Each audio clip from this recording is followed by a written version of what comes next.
It's another wild day in the NFL. The Steelers have traded Kenny Pickett to the Eagles. Pittsburgh will get a third rounder this year and two seven-rounders next year. The Vikings acquired the Texans' number 23 pick in the upcoming draft. Minnesota now has the ammunition to move up in the draft and get a quarterback after losing Kirk Cousins to Atlanta. Three-time Defensive Player of the Year and Super Bowl champion Aaron Donald is retiring. The Cowboys have released Leighton Vander Esch and Michael Gallup, and Jimmy G is signing with the Rams. Trailblazers kick off a two-game road trip tomorrow. New Orleans tip-off with the Pelicans at 4. Game day starts at 1:30 here on your home of the Blazers, 620 Rip City Radio. Michigan has fired Juwan Howard after going 8-24 this year. Pac-12 tourney semis in Vegas. Oregon meets Arizona at 5, followed by Wazoo and Colorado. Rip City Drive with Chad Doing is coming at you right now.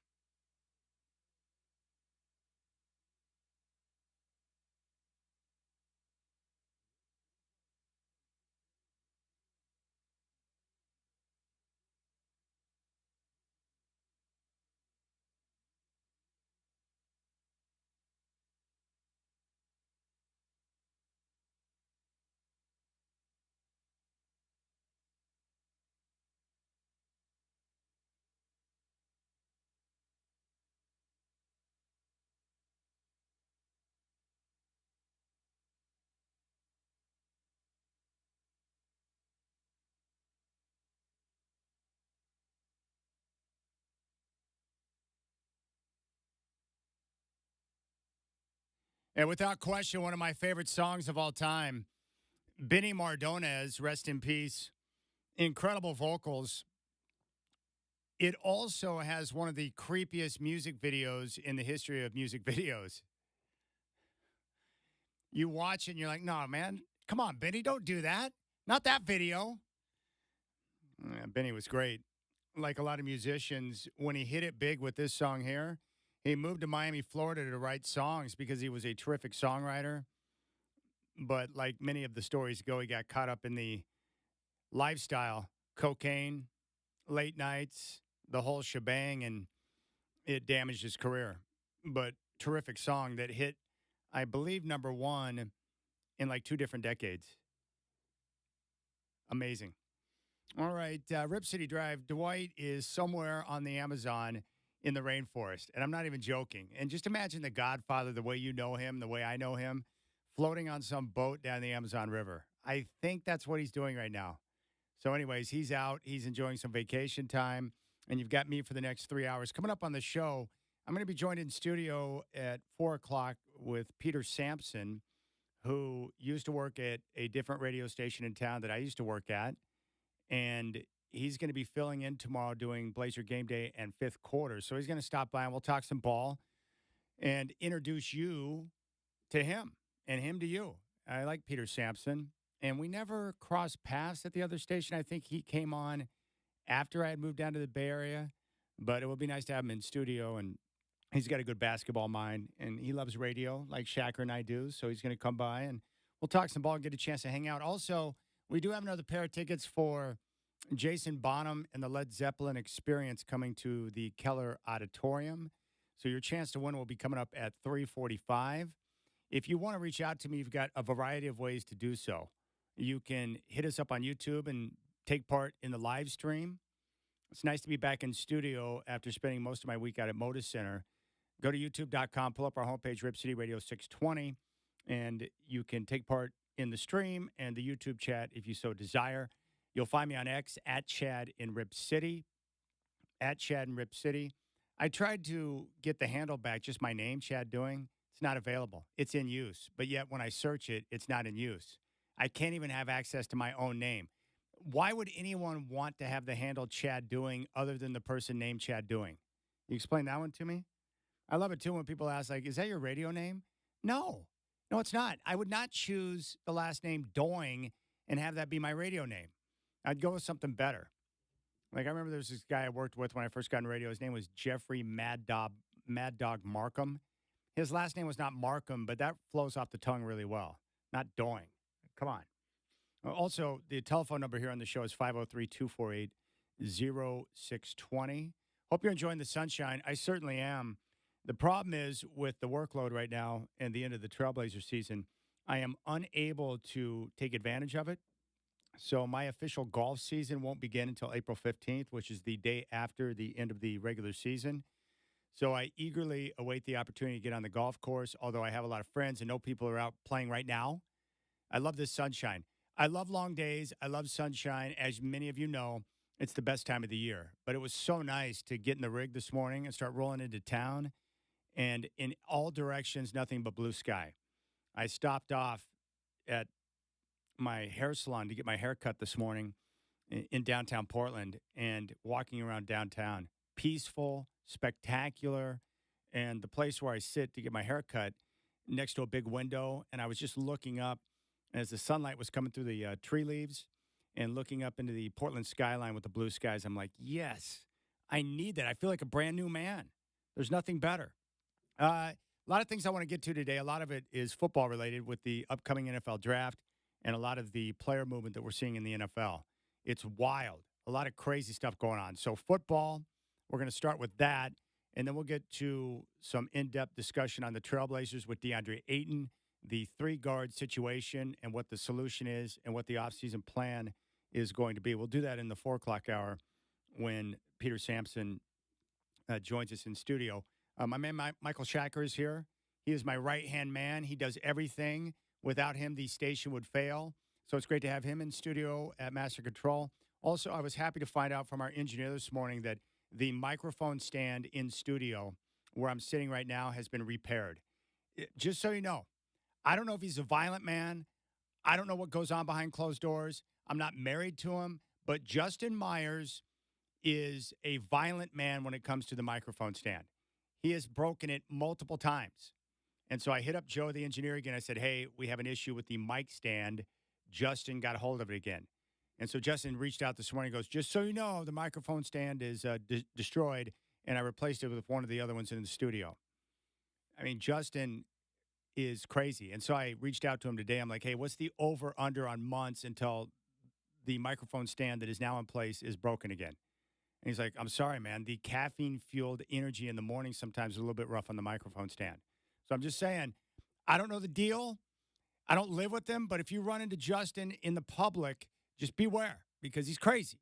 And the microphone stand, Justin got the best of it again, but it has been repaired. So, Justin, what's the over-under, man? I want to get odds down. I'll take the under on months. I would set it at 6 months, maybe 6.5. I'll take the under. All right, let's start with the NFL. This news is absolutely classic. You can't believe a darn thing that any NFL team says right now when you're going through free agency and the draft is right around the corner. They're all lying through their devil ass. That's the bottom line. The Steelers have traded Kenny Pickett to the Philadelphia Eagles for a third-round pick. And if you're on hold, stay there. I'll get to you here in a moment. So the Steelers have traded Kenny Pickett, who they drafted, to the Eagles for a third-round pick. And that's kind of weird because I thought Russ was supposed to be in a quarterback competition this year with Kenny Pickett. That was the weird story that came out after Russ agreed to sign on a one-year deal, $1.2 million, with the Broncos paying the other $38. The Steelers got a bargain. And all the talk from some of the guys around the league, oh, it's going to be a quarterback competition. Really? You trying to tell me that Russ signed with the Steelers knowing that he'd have to have a competition with Kenny Pickett? I don't believe that. And as I mentioned on Monday, the Steelers made the move for Russ, and I think that told you exactly what they thought of Kenny Pickett, that he stinks, that they made a mistake on the pick. And bringing in Russ was their way of admitting that. Why else would you bring in a veteran quarterback like Russ with that type of star power if you truly believe in Kenny Pickett? And now he's gone. Well, the answer is you don't. So the reports that are out right now indicate that the Steelers made the move because of the way Pickett was poorly handling the arrival of Russell Wilson. That came on the heels of Pickett's behavior last season when he refused to dress as the emergency third quarterback in Seattle in Week 17. Now, exactly how does a guy that hasn't done jack in the NFL refuse to dress as the emergency quarterback? What's up with that? It really is a great situation for the Steelers. There's also reports that came out today from Ian Rappaport that he was told that Russ was given assurances that he would be the starter. And that's another reason why Kenny Pickett was upset. And part of the reason why he's now been dealt. But it is a great situation for the Steelers. They're paying nothing for a quarterback right now, $1.2 million. They have a great defense and playmakers, and Arthur Smith, their offensive coordinator, and Russ know each other very well. So Russ now has one last chance to make it work, and he's got a great opportunity. And the Steelers, because they're not investing any money in the quarterback right now because of this unique situation with Russ being let go by Denver and owing him a ton of money, they can spread those resources out, much like the signing of Patrick Queen, the linebacker they ripped from the Ravens. They signed him to a big deal. They can continue to stockpile on defense and continue to make sure they have the playmakers and the running game and everything you need to have success with Russ under center. I love this stat. In the last 2 seasons combined, Steeler quarterbacks combined for 25 touchdowns. Last year alone, Russ threw for 26 in Denver. He was among the league leaders in touchdown passes. So the bottom line here is you can't believe a darn thing that any of these teams are saying. The Steelers, in a matter of 3 weeks, went from we're committed to Kenny Pickett to signing Russ, and then they were going to have a quarterback competition, and now Pickett is a Philadelphia Eagle. Another thing to keep an eye on, the Minnesota Vikings lost Kirk Cousins to Atlanta. He signed a free agent deal with the Falcons, got $100 million in guaranteed money. I think the Vikings like Cousins, but they didn't want to commit that much guaranteed dollars. So the Vikes currently sit at number 11 in the upcoming draft. Today, they went out and acquired the number 23 pick in the upcoming draft from the Houston Texans. So think about the Vikings right now. Sitting at number 11, they need a quarterback. And today they go out and acquire the 23rd pick in the upcoming draft from the Texans. One thing I am now certain of, the Vikes are a team that's going to move up in the draft. It looks like Caleb Williams is going to go 1, Jaden Daniels number 2. Look for the Vikings now to move up to number 3 and take J.J. McCarthy. Right now, the number 3 team is New England, and based on what I can figure out with that situation, the Patriots have a roster that's depleted of talent in all areas. And they're also not sold on every quarterback, or at least the top 3 or 4 guys in the draft. They're not sold. And so if that's the case, why would you want to take a reach and a risk on a guy at number 3 if you don't believe that he's going to help you win championships, when you can trade back, collect more resources, and continue to draft and develop and retool that roster, which is in desperate need? So the Vikings right now in a perfect position to move up and get their quarterback, having acquired that 23rd pick from the Houston Texans. So I fully expect them to move up, and the team to keep an eye on now would be the New England Patriots. After that, the Giants might draft Drake May at number 6. That's kind of the stuff that's flying around right now, that there would be 4 quarterbacks taken in the top 6. It makes sense for New England. They have many needs. Why take a chance on a guy who might end up like Kenny Pickett when you can get a surefire starter and collect more assets in the process? So I think 4 guys will go in the first round. Williams, Daniels, McCarthy, and May. The question is, will a team reach for Nix or Penix or someone else before the first round ends? No one has a first-round grade on those 2, or Michael Pratt or Spencer Rattler. And Charles Robinson brought up a good point with Pittsburgh. The Steelers are paying the league minimum $1.21 million to Russ on his 1-year deal. Pittsburgh could trade for Fields with the intention of triggering the 5th-year option and considered a 2-year sunken cost of about $30 million, accounting for both Russ and Fields for a starting quarterback in 24-25. It makes sense. All the other potential quarterback options are essentially off the market unless you go Carson Wentz. And that's like a hard pass. No thanks. Telephone number 503-248-0620. Let's go out to North Phoenix real quick. Daniel is there enjoying the sunshine. Daniel, my friend, what's going on? I heard a joke and I had to tell you, but it's actually raining today, so it's pouring down rain. It's like 60 degrees, and it looks disgusting outside. It looks like Portland, Oregon right now, but I heard Portland's nice today, so it is. Happy for you. It is very nice. Oh, by the way, you ran into and saw Tom Chambers, former Sonic great, at some local establishment down in Phoenix, didn't you? Yes, I saw him yesterday. He was slamming cold ones. His beer of choice is Dos Equis, and like I told you, I brought my dog, and he's a dog guy. He pet Kobe on the head, and he was very nice to him, and he was very cool to talk to. That's awesome, man. I love Tom Chambers. Best dunk by a white man in the history of the NBA in game. Hey, he was pretty good for being white, right? He was great, man. Terrific. He won the All-Star MVP up in Seattle. I think it was 87. Phoenix, not Seattle. No, he Didn't won. he play for the Suns? He played for the Oh, Suns, but he okay, played got for the Sonics first. Oh, I didn't know that. Wow. Yeah, the game Learn was something played new at the every day. Kingdom, and he won the All-Star MVP like in 87. Wow, that's good. That was probably before you So- were born, though. Yes, I was still in my father's swimmers, if you know what I mean. I do, yes. Oh man. Well, it's great to hear your voice, Chad. I heard a funny joke and I thought of you. I want to hear it. Give it to me. What do you got? What is a blonde's favorite place to eat burgers at? In and out? Five Guys.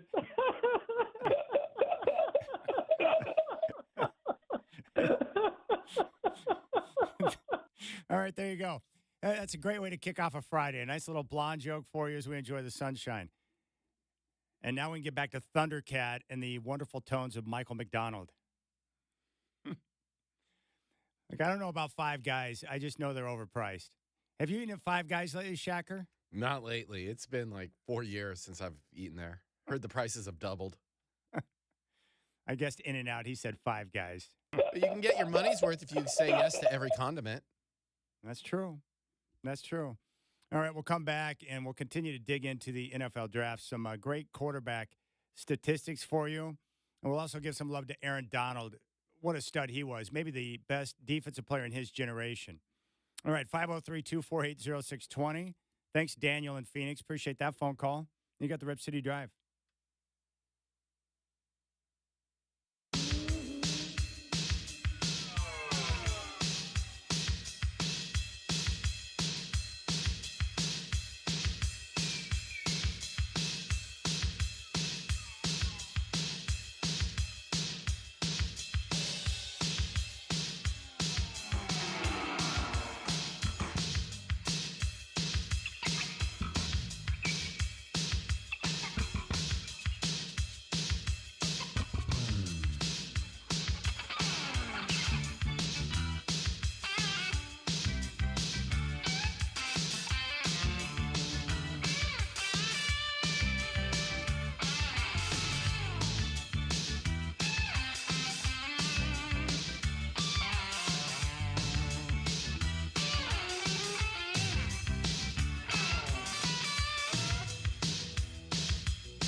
Boy, Shacker just brought up a good point. The NBA really should think about starting their season right around Christmas, and they can push games into the summertime. It'd help bridge that gap.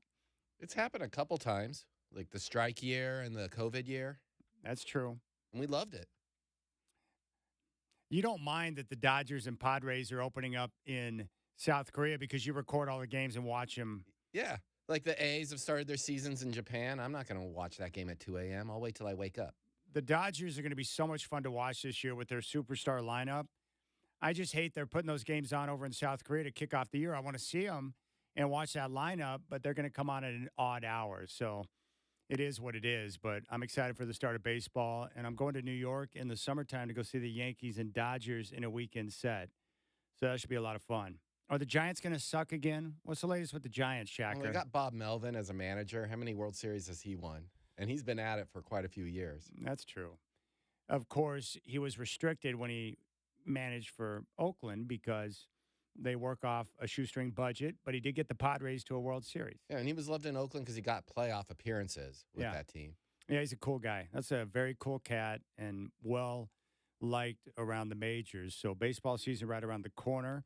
A lot of stuff going on in the NFL right now. Kenny Pickett is on his way to Philadelphia, traded by the Steelers. Jimmy Garoppolo has signed a deal with the Rams. He's going to be a backup behind Matthew Stafford. So your backup quarterback market is essentially drying up. Now, we'll get to the quarterback class here in the draft in just a moment. Got some stats for you. Drafting quarterbacks is not an exact science. It's risky business, to be honest with you. But a couple of things I want you to hear. Everyone should beware in the NFL. Derrick Henry signing with the Baltimore Ravens is sick. But seriously, when you think about a team and their mentality and the way they play, and you take a look around the NFL and you think about guys that would match what they do, I can't think of a better marriage between running back and team than Derrick Henry going to the Baltimore Ravens. I respect the Ravens because they are a well-run organization. They are a physically tough-minded football team and organization. They have a style and a mentality, and they execute and play that way. And their coach is terrific at John Harbaugh.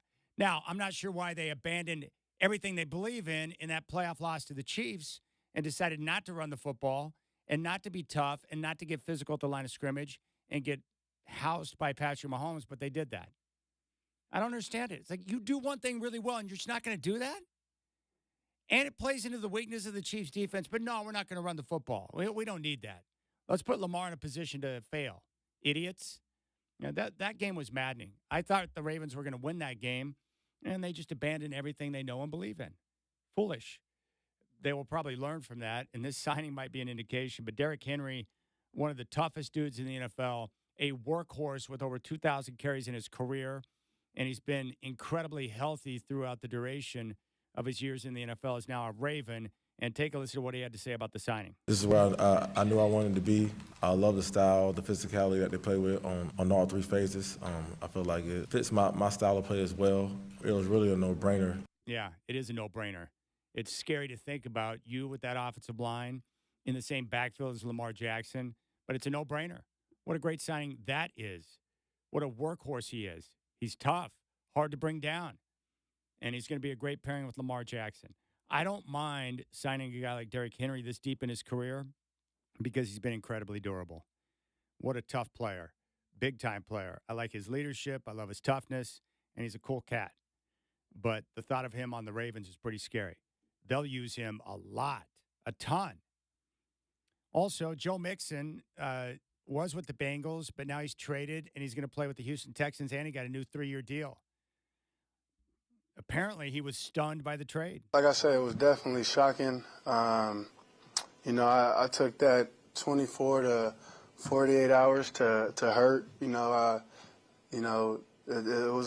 took a while, and I'm still, having, emotional feelings about it. But that's a place, where I could forever feel like that's home for me. And like I said, man, I'm just excited to be here. Feel wanted, and, I just can't wait to make the most of my opportunity when my number is called. Yeah, don't feel too bad, buddy. What a charmed football life Joe Mixon has led. He played at Oklahoma on great offenses, put up big numbers, got drafted, went to Cincinnati, and he's had a chance to play with Joe Burrow, terrific receivers, a great coach, and a great offensive system. and he's been very productive. When you get traded, if you're leaving a team like Cincinnati with a super stud like Joe Burrow, you might as well go to Houston with one of the great young stars in C.J. Stroud. They're going to use him, and he's going to fit in really well with that offense. C.J. Stroud was one of the most impressive rookies I've ever seen last year. He stepped in on a team that was supposed to be bad, and he balled out and led them to the playoffs. And he proved me and almost everyone else wrong about what type of quarterback he was going to be. I actually thought Bryce Young was going to be a better quarterback than C.J. Stroud. And after 1 year in the league, C.J. Stroud is basically a top 5 quarterback. Super stud. So, Joe Mixon, I know you're stunned and really confused about Cincinnati trading you. You're going from Joe Burrow to C.J. Stroud. That's amazing. It's great to have quarterback play on your team. It's great to have leaders like that. C.J. Stroud's great. DeMeco Ryans is great. You go from one organization to another that's got things together. And it's amazing, man. Look at the Texans. They were a mess for a long period of time. And in 2 moves, everything changes. We get DeMeco Ryans. They got the coach right. They draft C.J. Stroud. He's a superstar. They got the quarterback right. They're set now into the foreseeable future. Quarterback, coach. Boom, boom. Once you figure that out, you're set. And all the other teams right now scrambling around trying to figure out what they're going to do at quarterback know they're in big-time trouble, especially if you're in the AFC. If you're in the AFC right now and you don't have a quarterback and you don't have that position figured out, you're going nowhere. And I mean nowhere fast. Just take a look at the AFC East. Josh Allen, one of the best in the league, plays for Buffalo.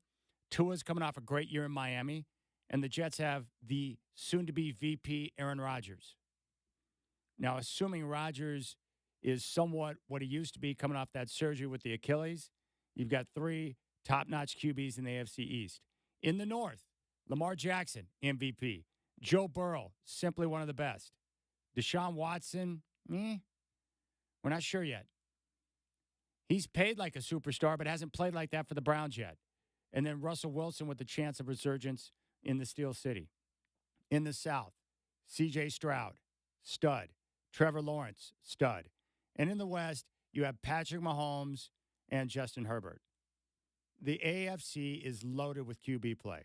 You better figure that position out or you're screwed. You're going nowhere. You have no chance because you're going to run into Josh Allen or Lamar Jackson or Joe Burrow or Justin Herbert or Patrick Mahomes. And what I love about Jim Harbaugh right now, and this is why we knew when the Chargers did the unthinkable by doing it right and hiring Jim Harbaugh and paying him big money and allowing him to take over the franchise, what are the Chargers doing right now? They're unloading unnecessary pieces on their roster, getting their cap in order, and Jim Harbaugh is laser focused on bringing in running backs that can play his style physical and also looking to address the offensive line. He does not care about the bells and whistles right now like wide receivers. He is committed to protecting the quarterback. Everything that Justin Herbert needed, they found in Jim Harbaugh. And I have no doubt that Jim Harbaugh is going to get Herbert in a Super Bowl in the next couple of years. That's how good he is. Everywhere he's been amazing. That's a coach and a quarterback that can compete with Patrick Mahomes. Justin Herbert's as good as anybody in the NFL, except now he's not surrounded by incompetence, so he's going to have a chance to go out there and compete. Let's just go through the coaches real quick that Herbert has been exposed to in his football playing days in college and the NFL. Mark Helfrich, Willie Taggart, fraud. Mario Cristobal, clueless on offense. Marcus Arroyo, his offensive coordinator, brutal. They actually made him worse from junior year to senior year. How do you do that? You have to really be bad at your job to be able to pull that one off. Idiots. Then he goes to the NFL and he's got Anthony Lynn. Anthony Lynn, who didn't even have him on the field as a starter when the year got underway and when he was a rookie. What are you doing? Look, Anthony, coach, you're a former Bronco. I respect you, but that's Justin Herbert. Don't be trying to sell me on why he shouldn't be on the field. And then after that, this buffoon Staley. That's an incredible run of incompetence that Justin Herbert has suffered from. And now finally, the Chargers, the last franchise you would expect to do the right thing, bring in Jim Harbaugh, and then boom, now they're set.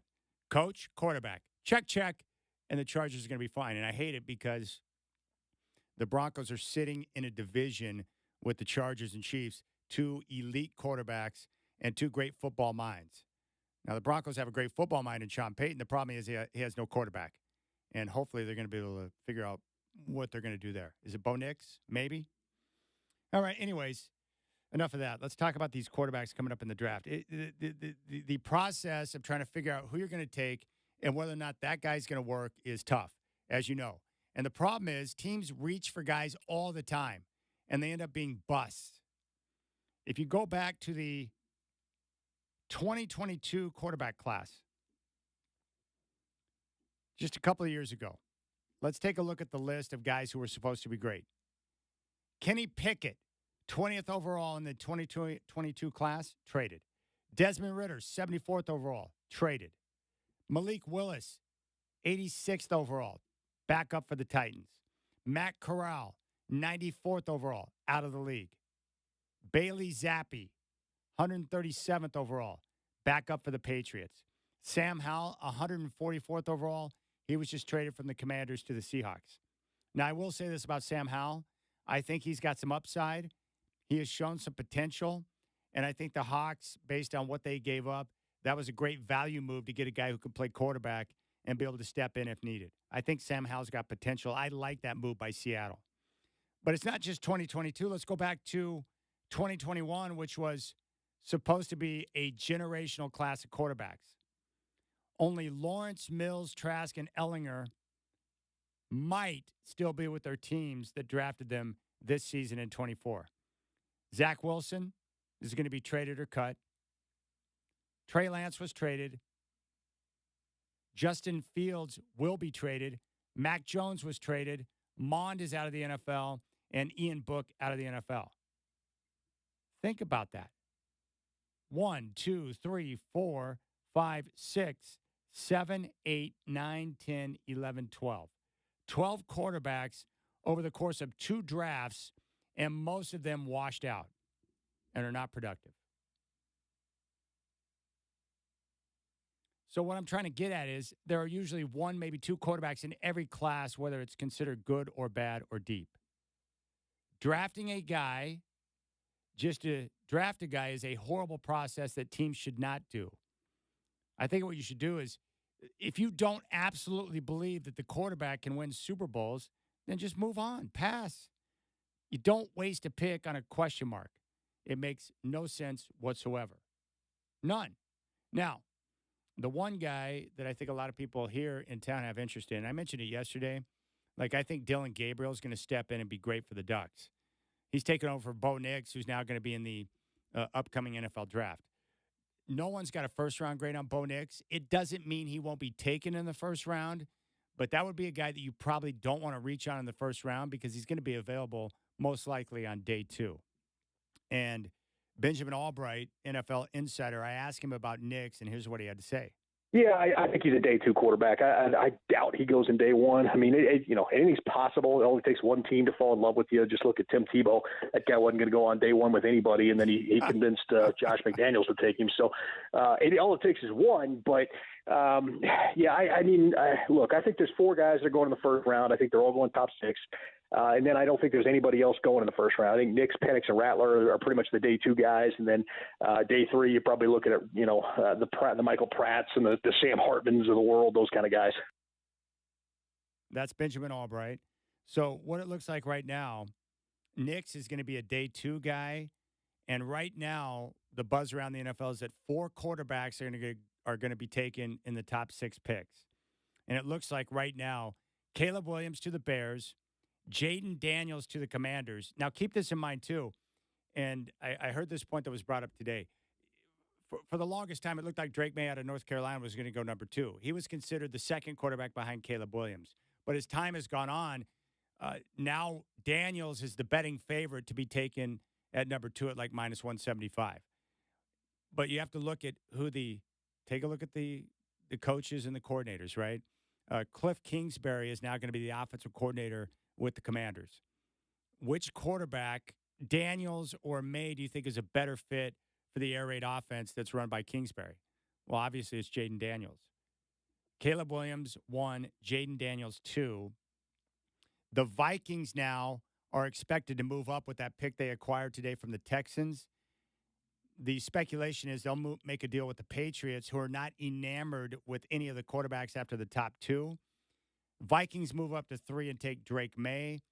And then the Giants are the wild card at 6. And many believe that they'll take J.J. McCarthy. And right there, 4 quarterbacks go in the first round, and all 4 of them go in the top 6. And then you'll look for day 2 guys like Bo Nix and Michael Penix, or Spencer Rattler or Michael Pratt. Wild. But the bottom line is, if you don't believe the guy can win and that he's going to be your guy moving into the future, don't risk it. It's not worth it. Go find a guy that can come in and start for you for a decade instead of reaching on a quarterback, so you don't wind up with the names that I ran down. So you don't wind up with Kenny Pickett or Desmond Ridder or Malik Willis or Matt Corral or Bailey Zappi or Sam Howell or Zach Wilson, Trey Lance, Justin Fields, Mac Jones, or Ian Book. That's a long list over just 2 drafts. All right, we'll keep things rolling here on the show. We'll come back, and your chance to win tickets for the Led Zeppelin experience with Jason Bonham, and I'll get to your phone calls. If you're on hold, stay there, 503-248-0620. A pair of tickets for the Led Zeppelin experience coming up next on the Rip City Drive.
All right, we have a pair of tickets to give away for the Jason Bonham Led Zeppelin Experience, which is going to be at Keller Auditorium.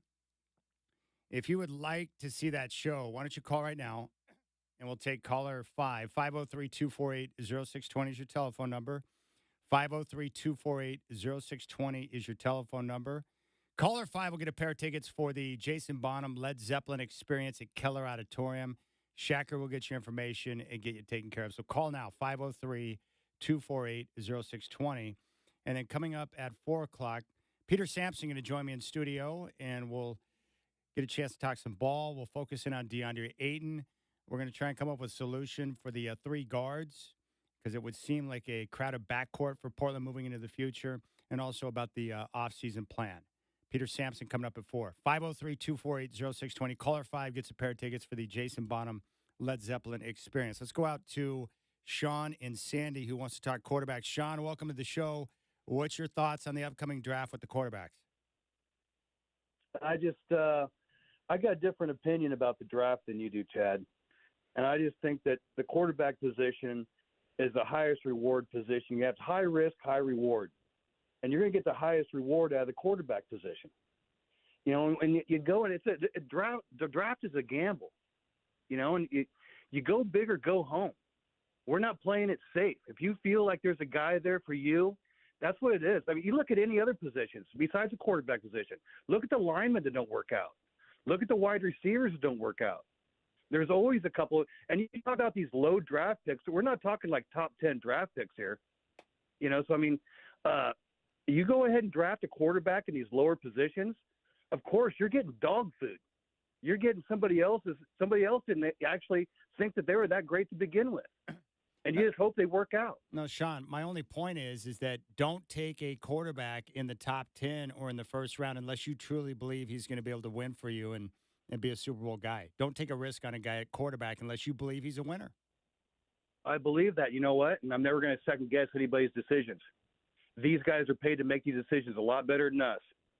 I understand that, but we can second guess decision makers because there are some franchises that make bad decisions, right? Yeah, I'm not going to do that every single day like a lot of talking heads do. And you and Sampson ain't going to figure out the Blazers' problems, brother. Well, what do you want us to do? Just not talk about it? What do you want us to do? Just no, not you talk can about talk it? About it? Let's talk about lots of stuff. But, you know, like you're talking about somebody else's job here.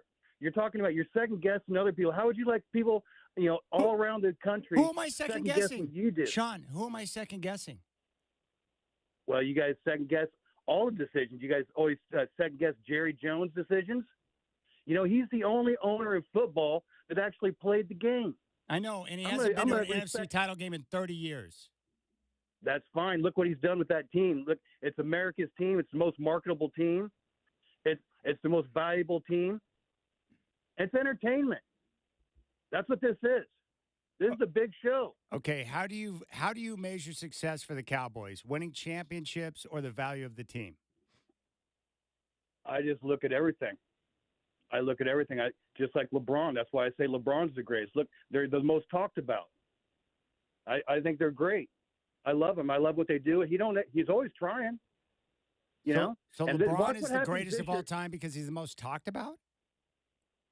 No, I'm not saying. Well, yeah, well, of course. And I'm not saying just because he's the most talked about, he's the greatest of all time. They talk about that. You know, this is going to go on like 10 years from now. This won't even be a conversation with LeBron. And I hope Jerry Jones does like he brought in Jimmy Johnson, and I love those guys sitting around talking football again. And I hope he says he's all in this year, and I think he's going to prove it to us. I want to see what happens. All right, Sean, appreciate that. Really appreciate that. Okay, so he doesn't want me to talk about the Trailblazers issues because I'm not going to be able to solve it. That's fine. I can still talk about it. And some organizations make bad decisions. And when you do, you got to point it out.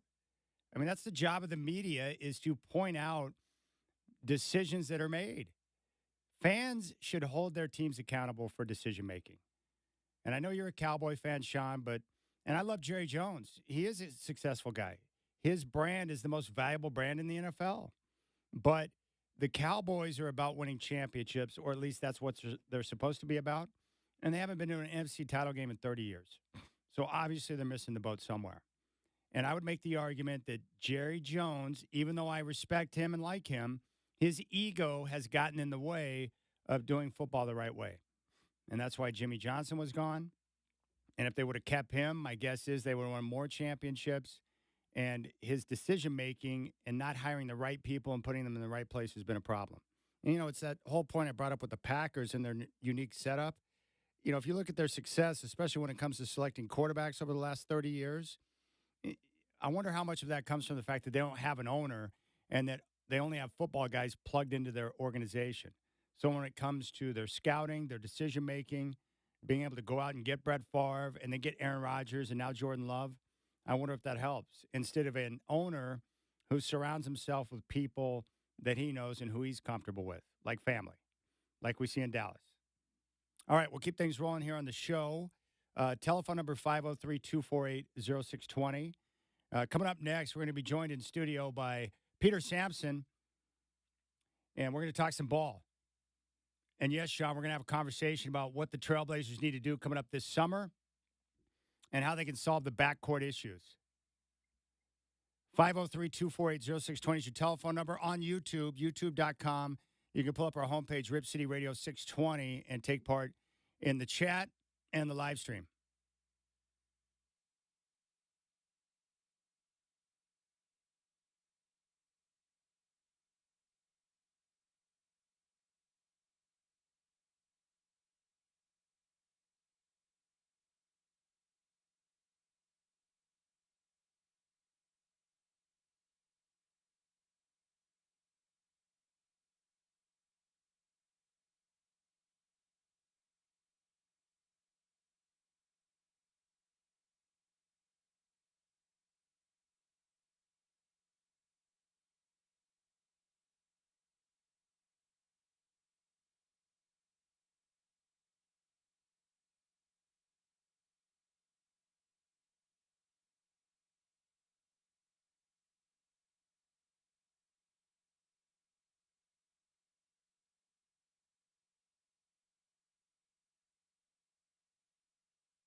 All right, what's going on? It's now 4 o'clock. A lot of news out of the NFL. The Steelers have traded Kenny Pickett to the Eagles. Pittsburgh will get a third rounder in this year's draft and 2 7-rounders next year. The Vikings acquired the Texas number 23 pick in the upcoming draft. Minnesota now has the ammunition to move up in the draft and get a quarterback after losing Kirk Cousins to Atlanta.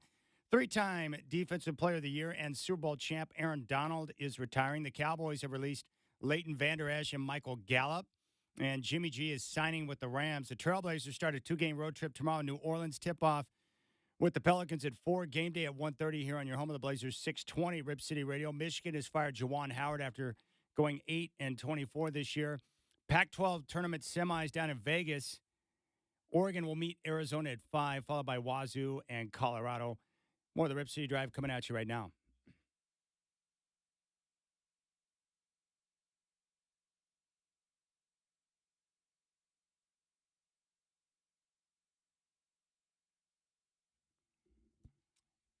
All right, Rip City Drive. I'm very happy to welcome in studio. We crossed paths, but we never had a chance to work together. I went to San Francisco. He stepped in at the other station, and now he's in studio. Peter Sampson. Dude, it's great to have you in studio. Bro, how you doing, man? It's so good to see you. You too.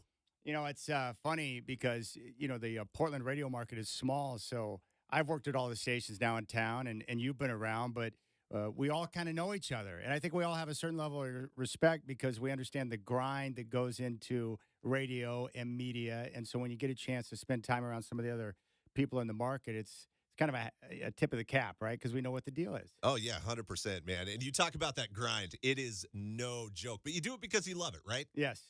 You can't do it, and you can't work like that unless you truly love it. And you and I both are big fans of the NBA and have been following the Trailblazers for years. So it's great to have you in studio. Peter is going to be hosting Game Day tomorrow and fifth quarter along with Michael Shacker.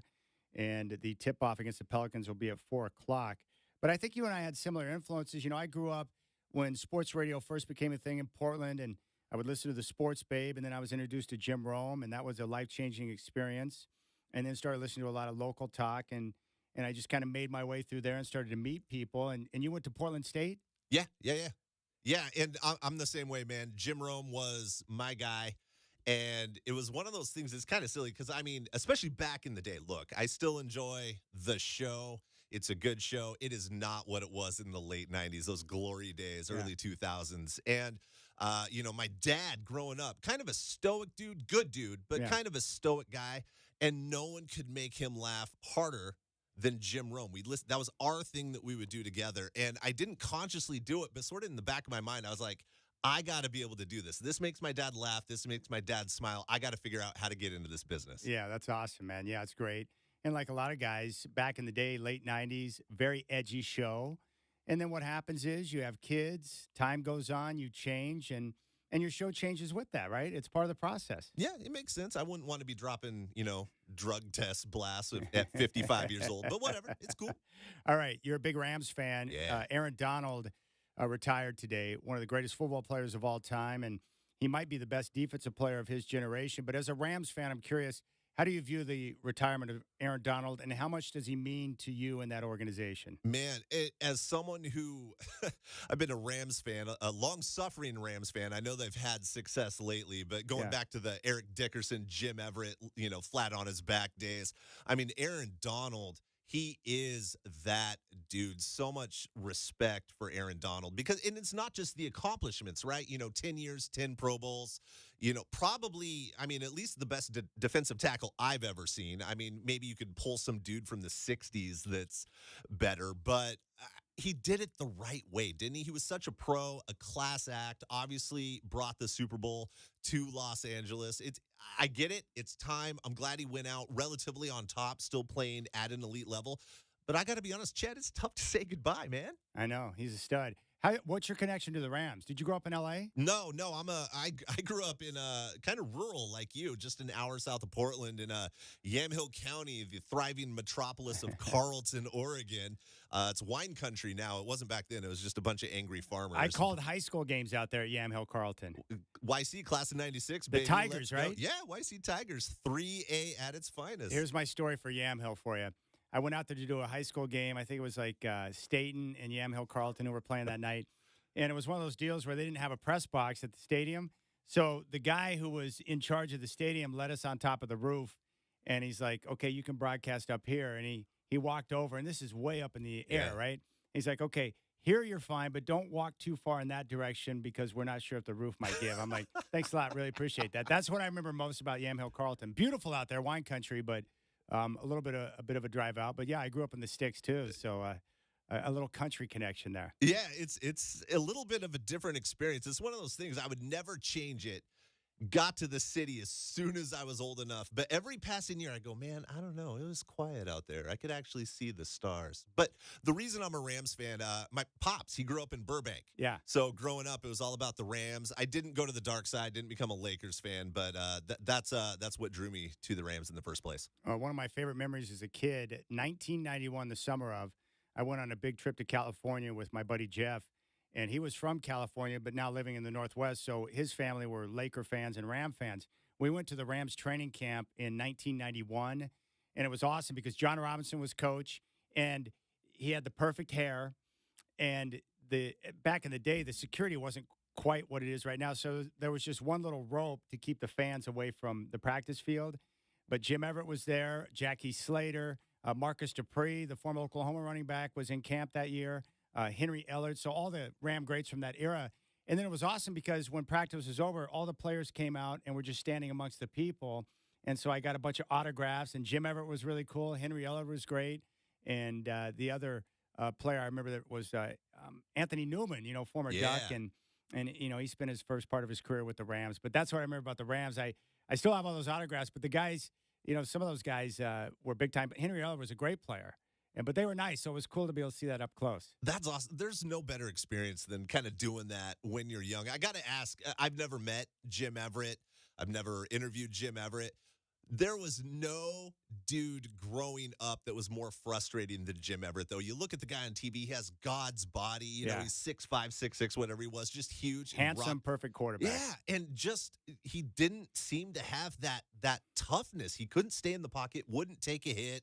And it was brutal times being a Rams fan back then. Well, this is why it's important for athletes to be good to kids, because I remember I was wearing that day. I used to buy those NBA shirts with like the almost like the cartoon imprint of particular players. And that day I was wearing a David Robinson T-shirt when he was with the Spurs back in the day. And Jim Everett was signing my autograph, and he was having a little conversation with me. He's like, "Oh, you like David Robinson?" And he told me he loved David Robinson and why. And so that exchange, the fact that he took a couple of moments to have a little basketball talk with me, I've been a big fan of Jim Everett forever. I was like, "Thank you, my friend." And here's a little story about Jim Everett that's cool. I worked with Lorenzo Neal, former fullback, when I was down in San Francisco. And he was with the Saints when Everett was with the Saints. And so Lo Neal, he wasn't making a lot of money back then, but he had incentives built into his contract for X number of receptions. So what he would do on Mondays, on off days, is he would go over to Jim's place and he'd buy like pizza and beer and go hang out with him. And he always took care of the quarterback. And he would remind Jim, like, "Hey, I've got those incentives, and just if you're out there in the field, I'm there for you." So if you look at Lo Neal's numbers, he's got 1 year in his career with the Saints where he's got a spike in receptions. And that's because Everett was dumping the ball off to him to make sure he hit those incentives. How cool is that? Taking care of his dude. That's how you do it, man. Yeah, you got to take care of your offensive linemen and your fullbacks, the guys that are blocking and protecting for you. So Lo Neal said he had nothing but love for Jim Everett. But you know it is, young in your career, you have a bad offensive line, you start getting hit a little bit, then all of a sudden you get the happy feet, and it's over. You're done. Yeah, without a doubt, man. And it's probably the 49ers with that badass team they had in '89 that mentally disturbed him. That's exactly what it was. Every year, you'd have the Rams, okay, 9-7, we can do this. You end up meeting up with the 49ers in that first round. Joe Montana just slices and dices them. And of course, you've got Ronnie Lott. You've got Tom Rathman busting it up the middle. Those were unbelievable teams, man. All right, Peter and I are going to get to the Blazers here in a moment, and we'll focus in on DeAndre Ayton. But let's go out to Mitch in New Jersey. Mitch, I haven't heard from you in a long time. How you doing? Doing well. How you doing there? Very well. Pete, nice to talk to you. Yeah, what's up, Mitch? Nice to talk to you, Mrs. Sampras. I got to say about DeAndre Ayton, he's like the Adam Dunn of basketball. You're never going to get from game to game. But doing well. I retired, been 15 days. Time goes so fast. Hey, wait a second. You're retired, so really you're no is. longer working for UPS or FedEx. FedEx, same thing. Sorry, I'm going to FedEx. go casual. I come in 12 hours a week. You're I'll go retired. casual. Yeah, you're retired. I'm thinking about working with dogs. Dude, that's great, man. Props to you, Mitch. Congrats. Now you can really enjoy being a grandpa. All right, he's something. I mean, he when something falls on the floor, he's quicker than me to pick it up. That's I great. doesn't understand about the germs and that stuff, but little by little we'll get him to teach him. I think he's gonna be bigger than me. Well, who's not bigger than me? I'm only 5'6". I want to give him Adam Dunn died, but that's for another day. Oh. Bears are taking care of wins. Come on, it's a no-brainer. I wish my Raiders could take a page out of Mike Dicker's book and just trade the whole draft for Caleb. I don't know what your Broncos going to do. Minnesota, I think Minnesota. I know Drake May look good in Minnesota. I hope he doesn't go to New England. I can't stand the Patriots. But I think Sam Darnold has started his career again, and I think he'll be a good quarterback. He's got a good wide receiver. I think they picked up a running back. I'm not sure. They have pretty good defense. They'll be okay in that division. And I think Sam is back. You get away from the Jets, life can only get better, right? And it's kind of comical that Zach Wilson wants to demand a trade. They gave him permission. Good luck. If it doesn't work here, there's always Canada. Somewhere in Europe, I'm sure they play football, not soccer. Right, Pete?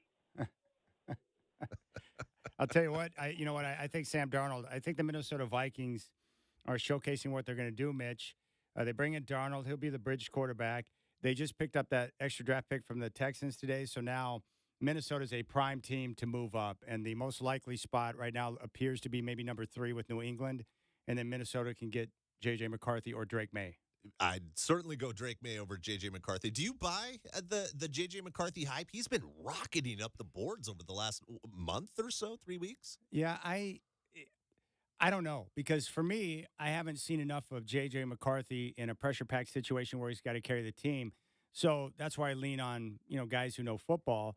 And from my understanding, what they like about him is running an NFL offense under Jim Harbaugh, being able to step up to the line of scrimmage and get his guys in the right position, make sure that he's got the right protections, and then being able to drop back and go through the proper processing that you would do in the NFL.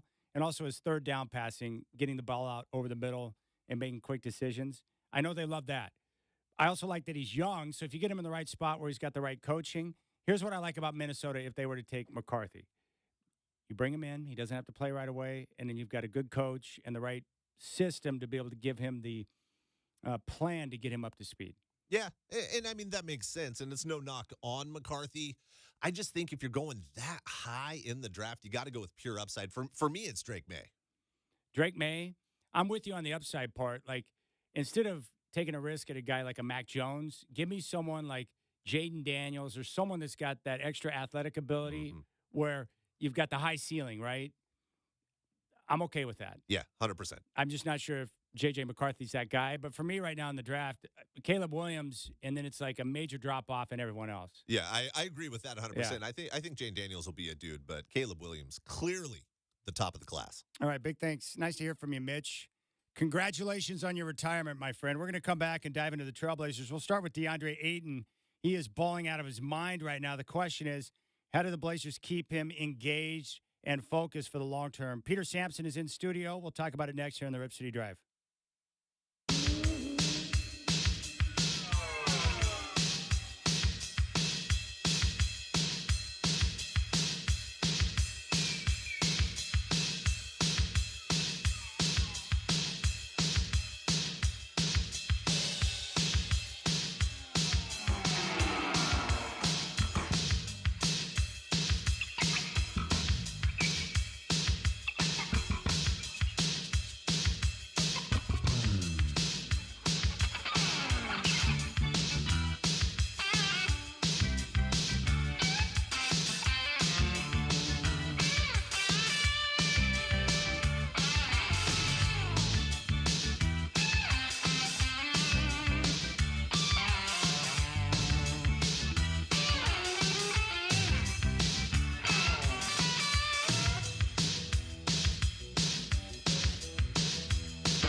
All right, if you're on hold, stay there. Peter Sampson is in studio right now. He's going to be hosting game day in fifth quarter tomorrow, which is cool. And it's just great to have a familiar voice in studio hanging out with me. Let's talk a little DeAndre Ayton. This is from a couple of nights ago, the 33.19 rebound performance against Atlanta. Afterwards, Billups was asked if they had finally unlocked Ayton and what he's capable of. And I think early in the year, you know this, they had talked about how the initial part of the first part of the season was kind of a feeling out process. They wanted to know his strengths, his weaknesses, and then, put him in a position to have success. Here's what Billups said about unlocking Ayton. No, I think we've unlocked him, and we're getting the best version, of him offensively for sure. He's been a monster, man. He's been a monster on that glass. I mean, he's just been all over the place. Super efficient, obviously. He's been awesome, and I think our guys are just kind of following, his lead. He's given us so much. All right, that's Chauncey Billups. So, Peter, over the last couple of months, 16 games, Ayton has been balling out.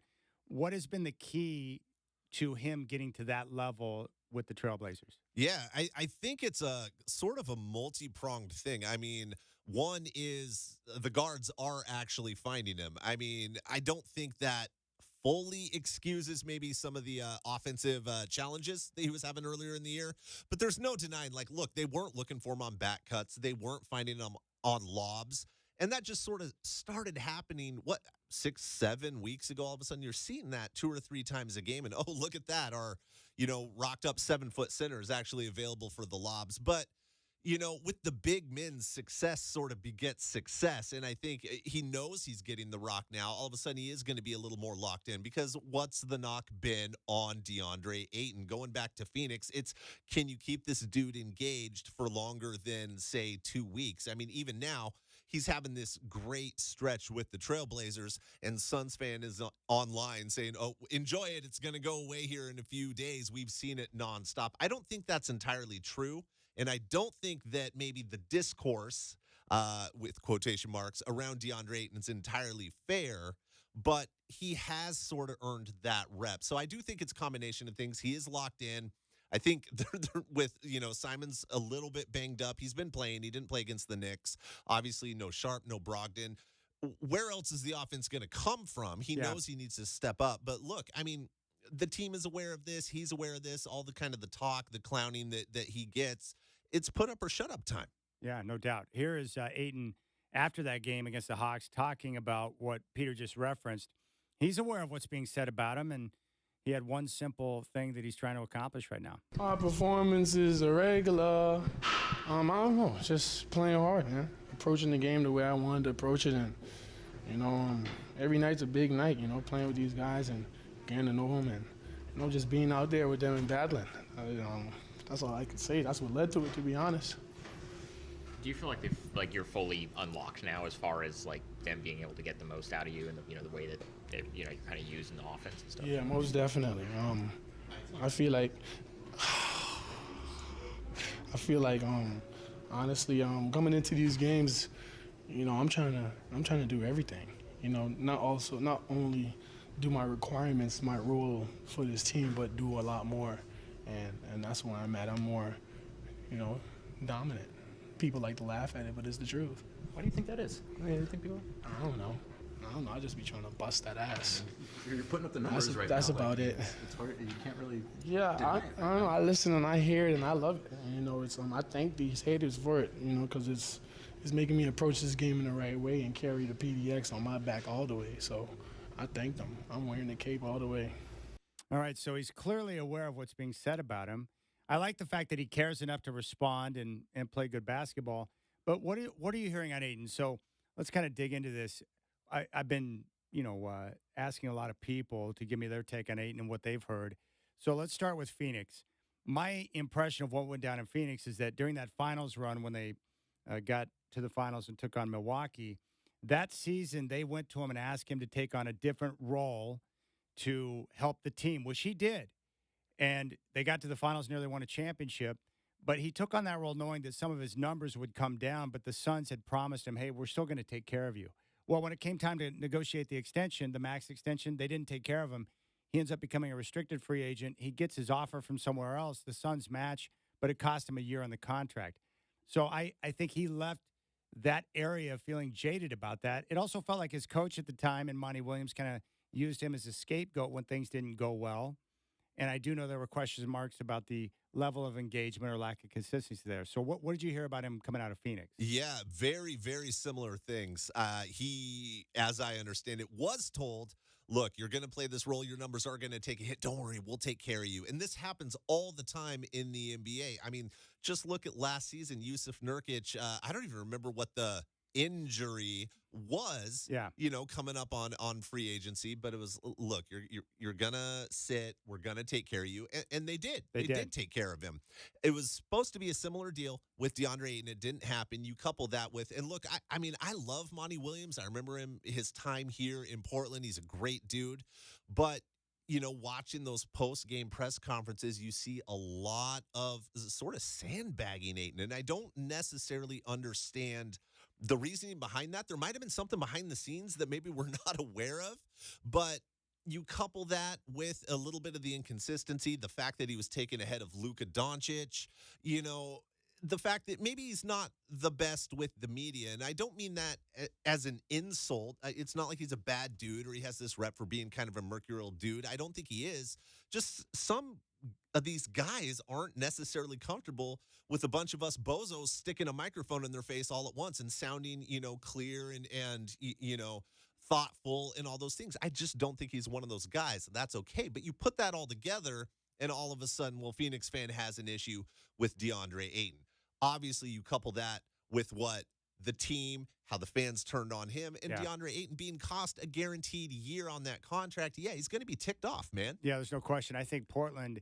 So he gets to Portland, and I talked to him at the beginning of the year. It was like a fresh start, a second lease on life where he could come out and prove himself. So this is what I have learned over the last few months here in Portland. I know his teammates love him, so he's well respected in the locker room. His teammates love him. He had that rough patch in December. I think it was somewhere in December where he was having some personal issues. I think he may have showed up late for a practice or a shoot around. That caused some frustration. But outside of that little rough patch, I think he's been, a good citizen. But the biggest thing I hear, and this is about Ayton, but this you could apply this to a lot of guys, is that how much does he really love basketball, right? But there are a lot of guys that play in the NBA that probably don't love basketball, but they're really good at it, right? Yeah, that's why they give you $20 million a year. It's a job. You hear about those guys like Andrew Bynum. Remember, he was supposed to be the next great center. Same type of situation. Couldn't come back from injury because he just didn't really want it. Yeah. So that's interesting to me. So right now he's playing great basketball. Last 16 games, he's been dominant. The last couple of weeks, he's been unreal. This has been the question Dwight and I have had, is that how do the Blazers, and I'll ask you this, Peter, how do the Blazers keep him engaged moving into next year where if he's not the first or second option, but maybe the third option, how do you keep this level of engagement so you have this type of productivity? What's the key there? Yeah. Can you do it? Yeah, it's going to be tough. I think the answer is you make him the second or third option. If Simons is still here next year, which, we'll talk about that in a little bit. Jeremy Grant is still here. We could talk about that as well. Those are probably your 1-2s. I would love to see maybe Ayton and Grant as a 2A, 2B sort of option. DeAndre Ayton is stunningly efficient. A lot of people that maybe don't necessarily watch him, they'll look at the free throw attempts per game or the fact that he shoots a bunch of jump shots. He's far and away the best mid-range shooter in the NBA this season at 7 feet tall. That's why he's not drawing foul shots. He's shooting better than Kevin Durant from 15 feet. You got to ride that. And if it goes away, then maybe you need to adjust. But he's really kind of shown that ability over his career. So it's typical big man stuff. Rebound like a monster, play defense, will keep you engaged, will get you your shots. I think that's really sort of what matters to him. I don't know about how much he wants it, how much the winning, sort of matters. As a fan, you want it to matter. You want it to matter a lot, as much as it does to you. But if nothing else, you get this guy's looks, keep talking to him, keep telling him he's the man. Sometimes you got to do that with these young guys and just cross your fingers. Because if you can, and I'm not saying you can get 30 and 19 out of him every night, but if you're just getting this sort of level of play, haven't you really answered a major question for the future? Dude's 25 years old. You might really have a future piece here if you've unlocked him. I think it is a good sign that he's playing this hard at this stage of the season in a season that's lost. They got 19 wins. The other thing I'm wondering, too, So after this year, he'll have 2 years left on his deal. I would guess that the Blazers will get the best of what he has to offer over the next year or two because he's playing for another contract, right? Oh, he's got to be. So it's in his best interest to be engaged and play at the highest level possible because I'm assuming what he wants to do is put pressure on the team by how well he plays to where they have to offer him a contract. Yeah, oh, certainly. And I know he stated, and he took a lot of heat for saying, what's his goal? My goal is that second contract, which he got. I mean, should we really hate on him for being honest? No. I mean, we shouldn't, right? That's what all the NBA players, their goal, everyone knows this. You don't start making the real money until you get to that second contract. Exactly. But fans want to hear, my goal is to hold that trophy up win a championship. and win a championship. And yeah, that should be a goal. It really should be. But maybe before that, it's setting up financial security for your life and your children's life. I think decisions on where guys play and their reasons for playing, it varies for everyone. And it varies based on your situation. Like a lot of guys, they may pick a spot where they can get the fat contract because they haven't been given that yet and they want to take care of family. Some guys who already have money or have gotten a good contract, maybe they want to go and focus on a situation where they can win. Some guys want to go to where they can play and get more playing time, right? Right. Some people will choose a place based on where their wife and their family want to live. Like your priorities vary from year to year and situation to situation based on what's going on. Yeah. It doesn't mean they don't want to win. I mean, I have to assume that being on a 19-win team is not near as much fun as being on a team that's, getting ready for the postseason. Yeah, I mean, I would certainly imagine that. But also, those guys that go somewhere so they can win, they've already made their $80, $90, $100 million. Yeah, they've already gotten paid. Ayton's still trying to do that. I think how I'm trying to phrase this in a way that makes sense, but I do think you can keep him engaged. I think Portland is a good situation for him going forward, and it might be because it's not a place where you're probably going to win a championship in the next 2-3 years. He's a guy that can sort of give you that offensive production while your young guards are still developing, while you're still trying to find maybe that four of the future, find that two-way wing. He's a guy that, I mean, even if it's not at this level, can you get 16 and 12 out of him consistently? Of I course. think he can. Yeah, I think he can. Also, really, the Blazers, they don't need to do anything with Ayton now. So they can use all of next year to really gauge where he's at, what they think about him before they make any decisions on what they want to do with him long term. Yeah. I think you want to see this sustained for quite a while. If he does do that, if he's really putting up these numbers, I mean, I think you've struck gold. If he doesn't, I mean, the salary cap's going up. That max contract isn't worth as much as a percentage of the cap that it was. But I really do think that in a situation that we're seeing right now, I mean, look at the fan outpouring. Ayton's taken all this grief, and it's taken, 6 weeks of really good basketball and 2 weeks of elite basketball.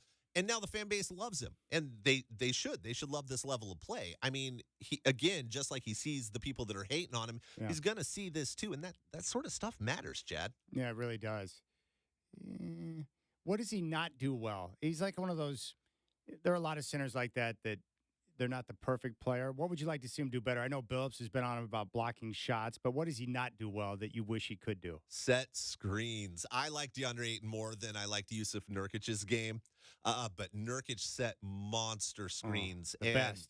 And, I mean, Anthony Simons, he learned from Dame as much as maybe fans will quibble with Simons, just sort of, ISOing. Simons really likes to play off the ball screen there. And Ayton, man, he'll show and then he'll flash, which is kind of weird because he's not really a dive to the basket guy. He just dives to the mid-range. And it's like, well, you can set the screen and still get your 17-footer, bro. Come on. Yeah. Yeah, I agree. The screen setting, I don't understand it. Soft. I was talking to Dwight about that. Someone about this recently. Like, it could be AAU ball, right? The problem is that you have these kids who are playing AAU ball, and it's the best player that has the ball in their hands. So the other guys are not being taught to set screens and to run offense, to learn how to get open off ball, right? And the bigs aren't being taught how to set proper screens. So you're not getting the proper teaching. And so that's how you wind up with a guy like Ayton who doesn't set a good screen. It's mind-boggling because a guy like that should be able to set a darn good screen. Yeah, I mean, a body like that, you could do. I mean, some real damage, not like hurt the other guy, but, like you can really just seal a dude off. And again, Nurkic, we could talk about the flip shots and maybe the attitude. And don't forget, Nurkic was really up and down too. It's not just Ayton, but you can't deny just how physical his screens are. Man, once in the locker room years ago, I took a Nurkic screen. I wasn't watching where I was going. Yeah. And he was exiting, and I'm you do that thing where you're waiting for dudes to get dressed. And so you're not going to like stare at a half-naked Trailblazer. Your eyes are kind of on the ground. You're being respectful, right? I think I'm pretending to tweet or something like that. And I'm walking, and he's exiting, and I just right into Yusuf Nurkic, almost knocked me on my butt, man. That guy is solid. It's like a brick house, man. Yeah. Yeah, unbelievable. Did he say like, "Oh, sorry, buddy"? You know how he does. Yeah, it was a little bit of that. Excuse me. Yeah, you're good, bro. You're good. My You're bad. good. That's my fault. But you were doing the right thing. You weren't paying attention because you didn't want to stare at a half-naked dude. So that's okay. Exactly. It is really locker room etiquette is weird. Like, because I want to be respectful because it's really odd when you're standing there with your microphone and you got people naked in front of you. Yeah. It's like you just got to stand back until they'll let you know when they're ready. Exactly. You got to wait fully clothed. They do that swivel around in the chair. The swivel. That's the key. I always like it too because some guys I can tell a lot about a guy's confidence based on what he's comfortable doing an interview in. Some guys shirtless, no problem. Some guys have a towel around them, they've got no problem. Some guys they want to be fully dressed because they want to look good for the cam. Yeah. Yeah, I experienced I'm not going to name names, but yeah, there was one dude. He was practically hanging while doing the interview. I'm just like, okay, here you go. Yeah, and you know what? If I looked like that, maybe I would too. I would. I mean, I'm telling you, if I had there's certain bodies. If I had, I would go. Just I wouldn't wear flaunt it. pants. Yeah. Yeah. Why would you do this show naked right now on YouTube? I've been wanting to do that for a long time. The closest I came was. I had to do a segment on Kink when I worked at the other station where you were at with Sheila Hamilton, and I lost a bet, and so I had to do a segment with her in the morning in my underwear, and I did that. That's the freest I've been on radio in my lifetime. Man, this sounds weird. I actually, way back in college radio, I used to do it in my underwear pretty frequently. So you go to the student union hall, you go into a basement, you go into a sub-basement, and then we have our little studio in there. It's a closet. It's like a third of the size of this joint, but all the gear's in there too, just heating the room up. My show was on Monday nights. Yeah. And anytime there's a school holiday, right, they shut the AC off. If it's on a weekend, we celebrate the holiday on Monday. So I'd be rolling in 10 p.m. ready to do my edgy, I think it's funny, but it's actually just kind of crass show. And it's 90 degrees in the studio. I'm like, bro, there's no one here. I'm just ripping down to my skivvies. Once a janitor came in, I'm just sitting there on the mic in my underwear. What's up, bro? How you doing? Yeah, that's the way to do it. Yeah, Shaq and I deal with the thermostat in this building all the time. It's either too cold or too hot. A lot of times I look over there and he's like sweating. It's awful. Let's go out to David in Salem. David, appreciate the phone call, my man. What's on your mind? Hey, it's good to hear from you, Chad. I wanted to talk a little bit about Blazers draft picks. I've been deeply concerned about the size of the team. And I've looked at Tankathon on a regular basis, and there are a couple of centers that could potentially play power forward that could add size and can really handle the ball. And one key thing, they're both sophomores. One is the name is Kyle Filipowski. He's from Duke. He's a center. He's 7 foot 248. And the other is Donovan Clegan. He's 7'2", 265. He's from UConn. And I thought, these guys can handle the ball just almost as well as Ayton, if not better. They can dribble the ball. And I would love to see the Blazers draft some big people because, 6'8", at power forward is really not big enough when you're considering you're going against huge players, for the Denver Nuggets and also the Minnesota Timberwolves. What do you think? I appreciate the call. You got any thoughts on that, Peter? Yeah, I don't know if the Blazers are necessarily going to be looking for size. I'm not saying they shouldn't, but they've got to go forward, right? You've got to go forward, ideally a two-way. But the challenge here, Chad, is this draft not necessarily really top-heavy, right? I mean, I know Alex Sarr is out there. I know the kid from Duke, Filipowski, is all right. I know there's I'm blanking on his name, but he's the Eastern European kid that just got eligible at Kentucky, has a lot of potential. But I think they got to go with the two-way forward. If the Blazers stay where they're at right now, the two most common names that I've seen attached to him is Ron Holland, who's part of G League Ignite, and then also Cody Williams out of Colorado. Do you think that Sarr is going to be the first player taken in the draft? I do. Yeah. I do. He's nice. What was the comparison? Someone told me that his NBA comp is like Andrei Kirilenko and the way he used to play for the Jazz. It would be nice if the Blazers could get lucky and pop up to 1 and have a shot at Sarr. Yeah, man, get some of that AK-47. There's a throwback. I love that. Yeah. His pro comparison is Jaren Jackson Jr., who I am a big fan of. He's got big size at that forward position. All right, we'll keep things rolling. We got a lot of things we want to get to. Peter Sampson's in studio hanging out with me. We're talking some ball. If you want to jump on board, 503-248-0620. You got the Rip City Drive.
All right, Peter, I want to ask you about this. The Celtics are in town this week, and,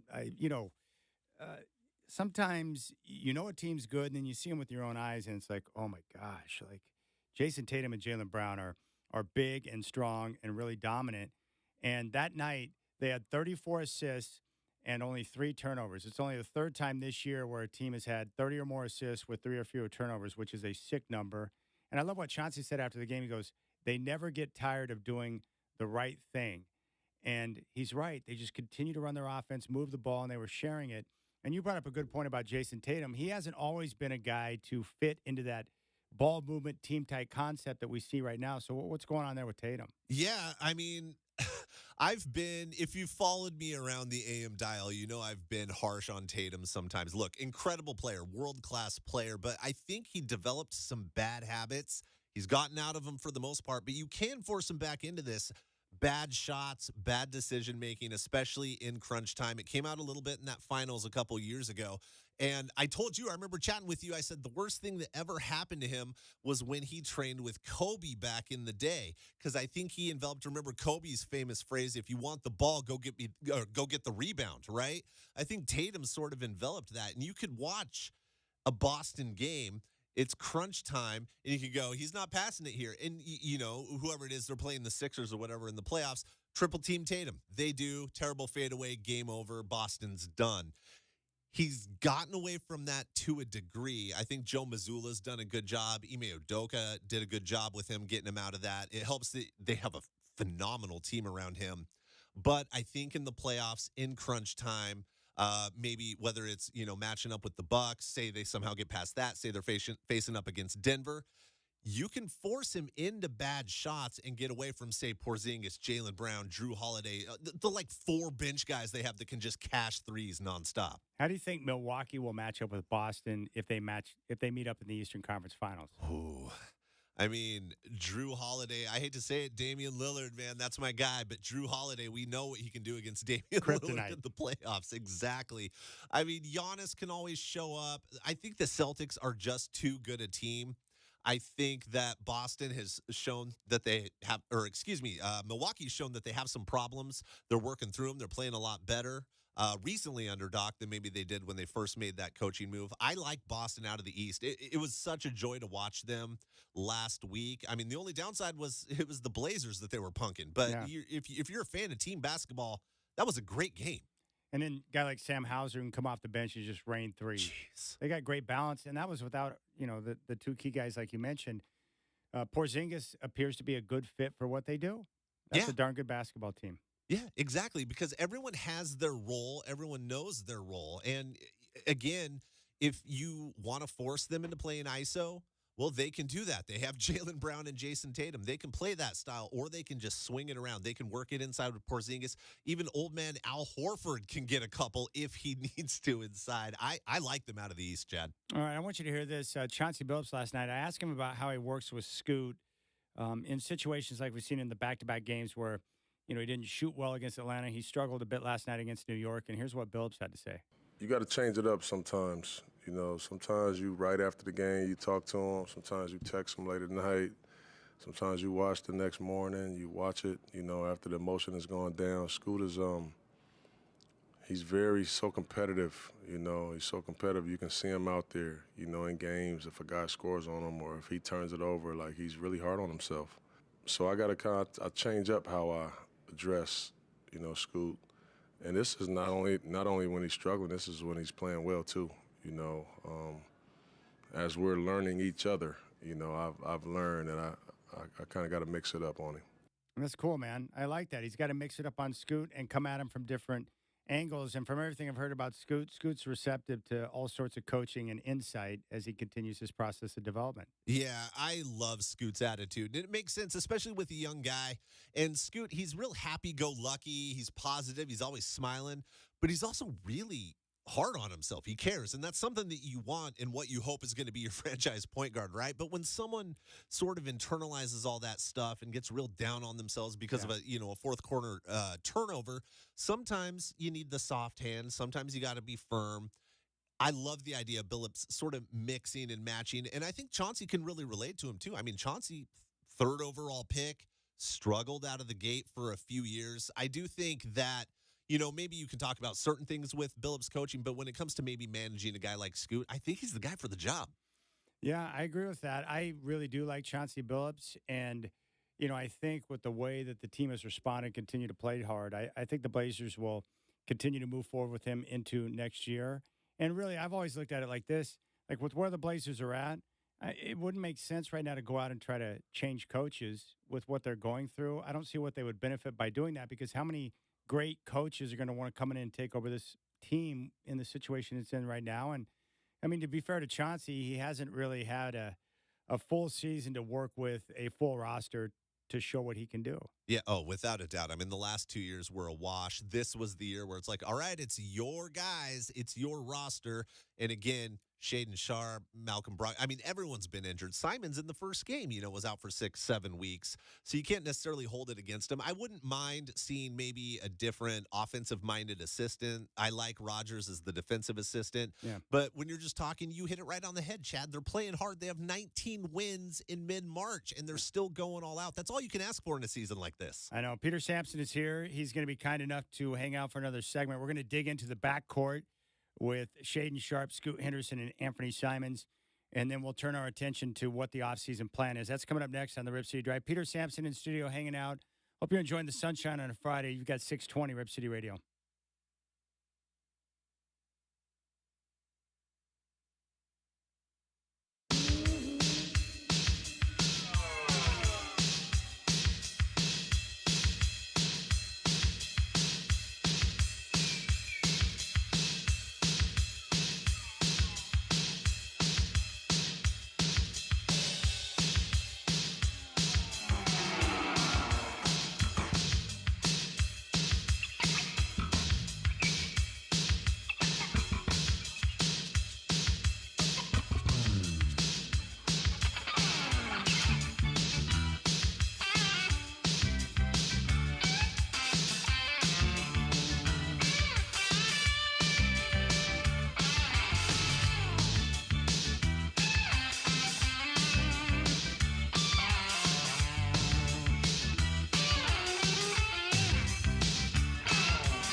All right, it's now 5 o'clock. We start with news from the NFL. Three-time Defensive Player of the Year and Super Bowl champ Aaron Donald is retiring. The Cowboys have released Leighton Vander Esch and Michael Gallup. Jimmy G has signed with the Rams. The Steelers have traded Kenny Pickett to the Eagles. Pittsburgh's going to get a third-rounder this year and two 7-round picks next year. The Vikings have acquired the Texans' number 23 pick in the upcoming draft. They're now expected to move up and grab one of the quarterbacks, potentially moving with New England, who currently sits at number 3. The Blazers start a 2-game road trip tomorrow in New Orleans, taking on the Pelicans. Tip-off at 4. Game day at 1:30, hosted by Peter Sampson here on 620 Rip City Radio. Juwan Howard is out at Michigan after 8-24 this year. And the Pac-12 tourney semis down in Vegas, Oregon and Arizona getting ready to tip off, followed by Wazoo and Colorado.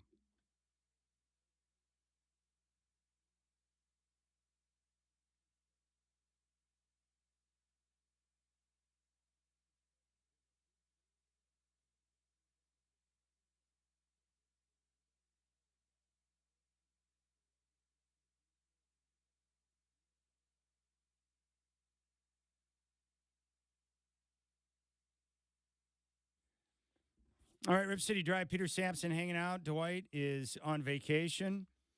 And Peter will be in studio tomorrow with game day at 1:30. Tip-off with the Pelicans and Trailblazers at 4, and then, of course, the fifth quarter.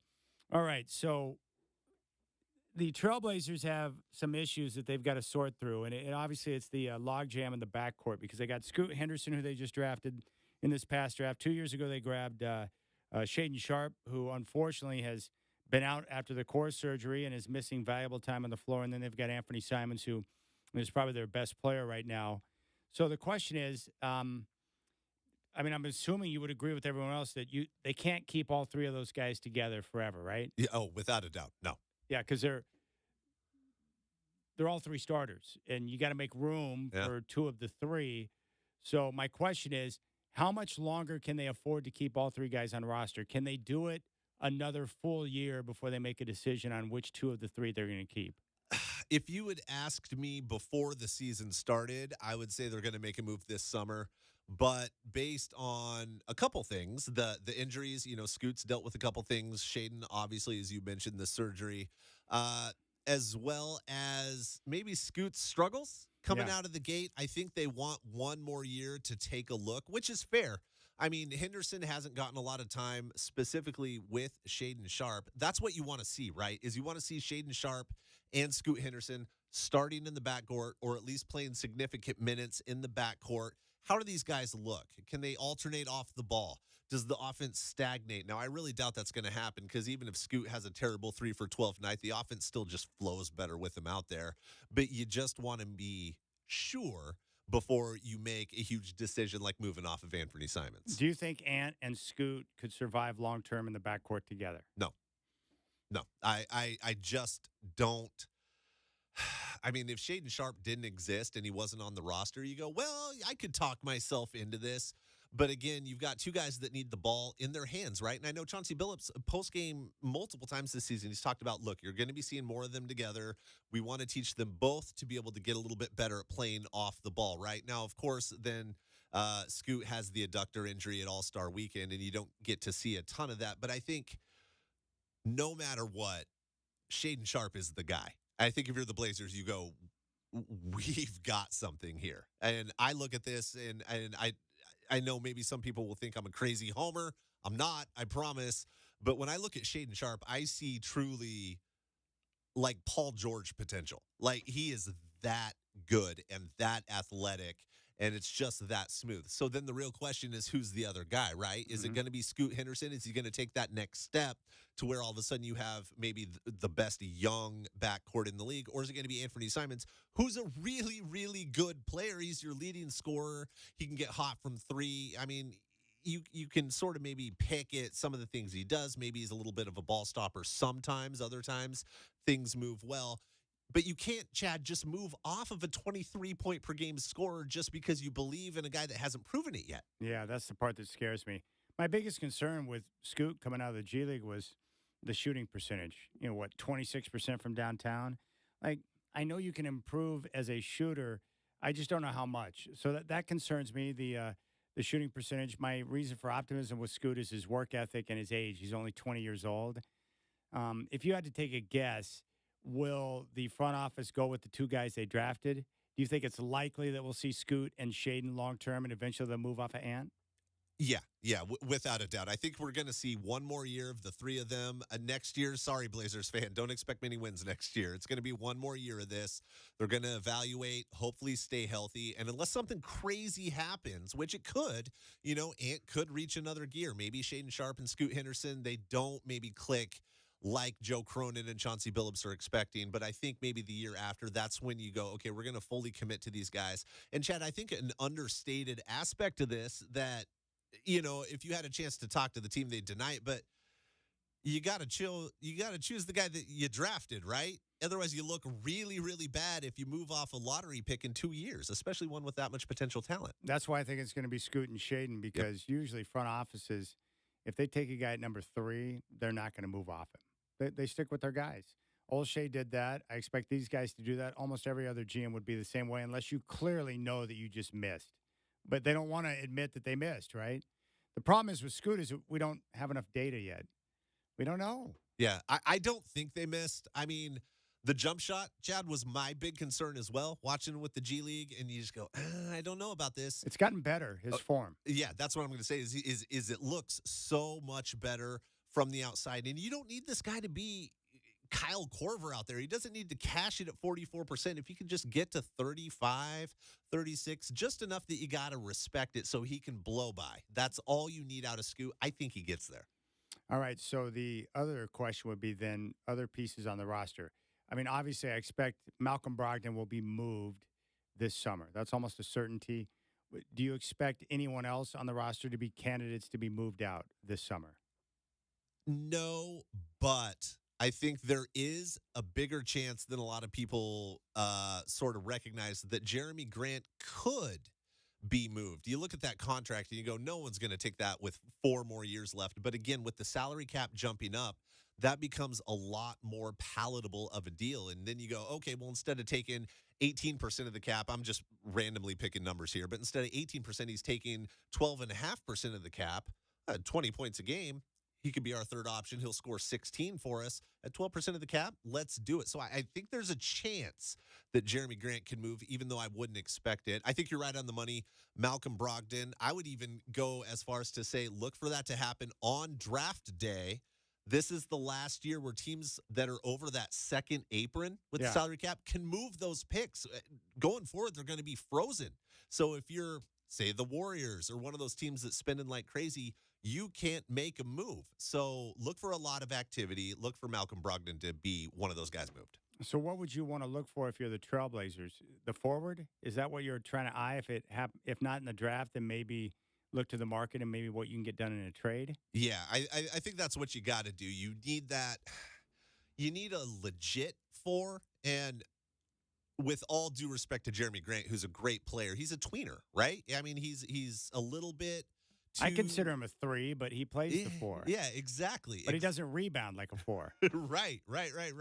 And he doesn't necessarily defend like a 3. He's not a bad defender. It's just the nature of his size and his skill set. So is that why people don't like him at the 3 because he doesn't defend other 3s he's matched up with as well? I think so. And, if they're going down low, he can handle it. But I remember especially last year, other teams would just get screen action until you have Jeremy Grant on the perimeter. Yeah. And then, if you've got a great outside shot, you can just take advantage of them. So I wouldn't be surprised if they're looking for a better defender there. It's got to be a forward, maybe a classic power forward. And then again, you need that 2-way wing. So if you get lucky and get Sarr in the draft, then that's your 4. I would think so, yeah. Yeah. And maybe also, he plays 4. He plays a little backup 5 when Ayton is sitting. Okay, you're set there. Now where do we find that 2-way wing? Is it in next year's draft? Do we try to make that home run trade? Well, that's why Joe Cronin gets paid, not me. It gives me anxiety just trying to think of those type of decisions. What of the other younger players on the roster do you think have some promise? Guys like Tamani Kamara, Chris Murray, Dewap Reef. Like, what do you see from some of the other youngsters that's jumped out at you? Yeah, it's been interesting. Tamani Kamara and Chris Murray, if you could just give them both a jump shot, boy, you've got something. I think Tumani has a little bit more upside than Chris Murray. I knew he had a reputation as a defender. I did not expect what we've gotten this season where man, if I squint, I could see, all defensive second team in 2 years. I really could see that. He was pissed. He got Jalen Brunson upset last night. Yeah. Because he was up on him and just frustrating him. Yeah. And then you look at Chris Murray, and of course, his brother Keegan, streaky, but a great shooter. And you go, well, great. They're identical twins. We're going to get the same thing.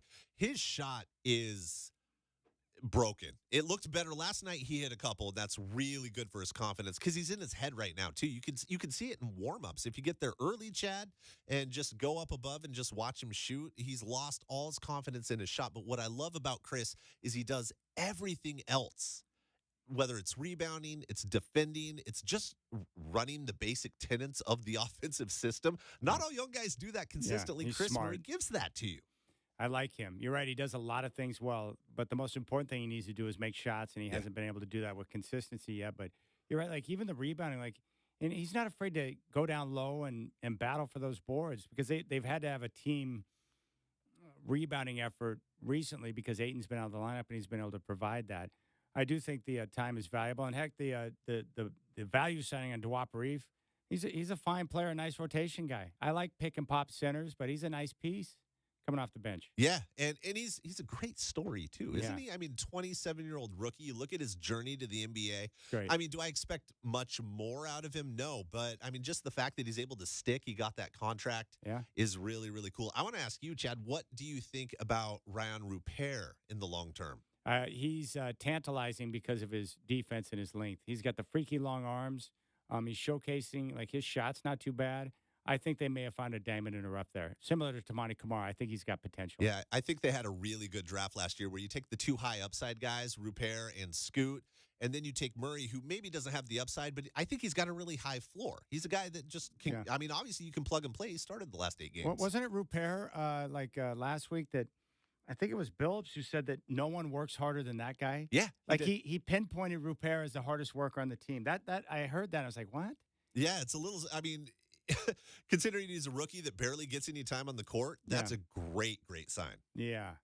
I'm all about guys with a lot of length. Even Delano Banton. I don't know if his future's in Portland or somewhere else, but he wasn't very efficient last night. He put up 20 shots, but I like guys with length who can have an impact when he's out there. And Delano Banton has made an impact when he's been out on the floor. Yeah, he's got such an interesting game, and you're right. He's so long.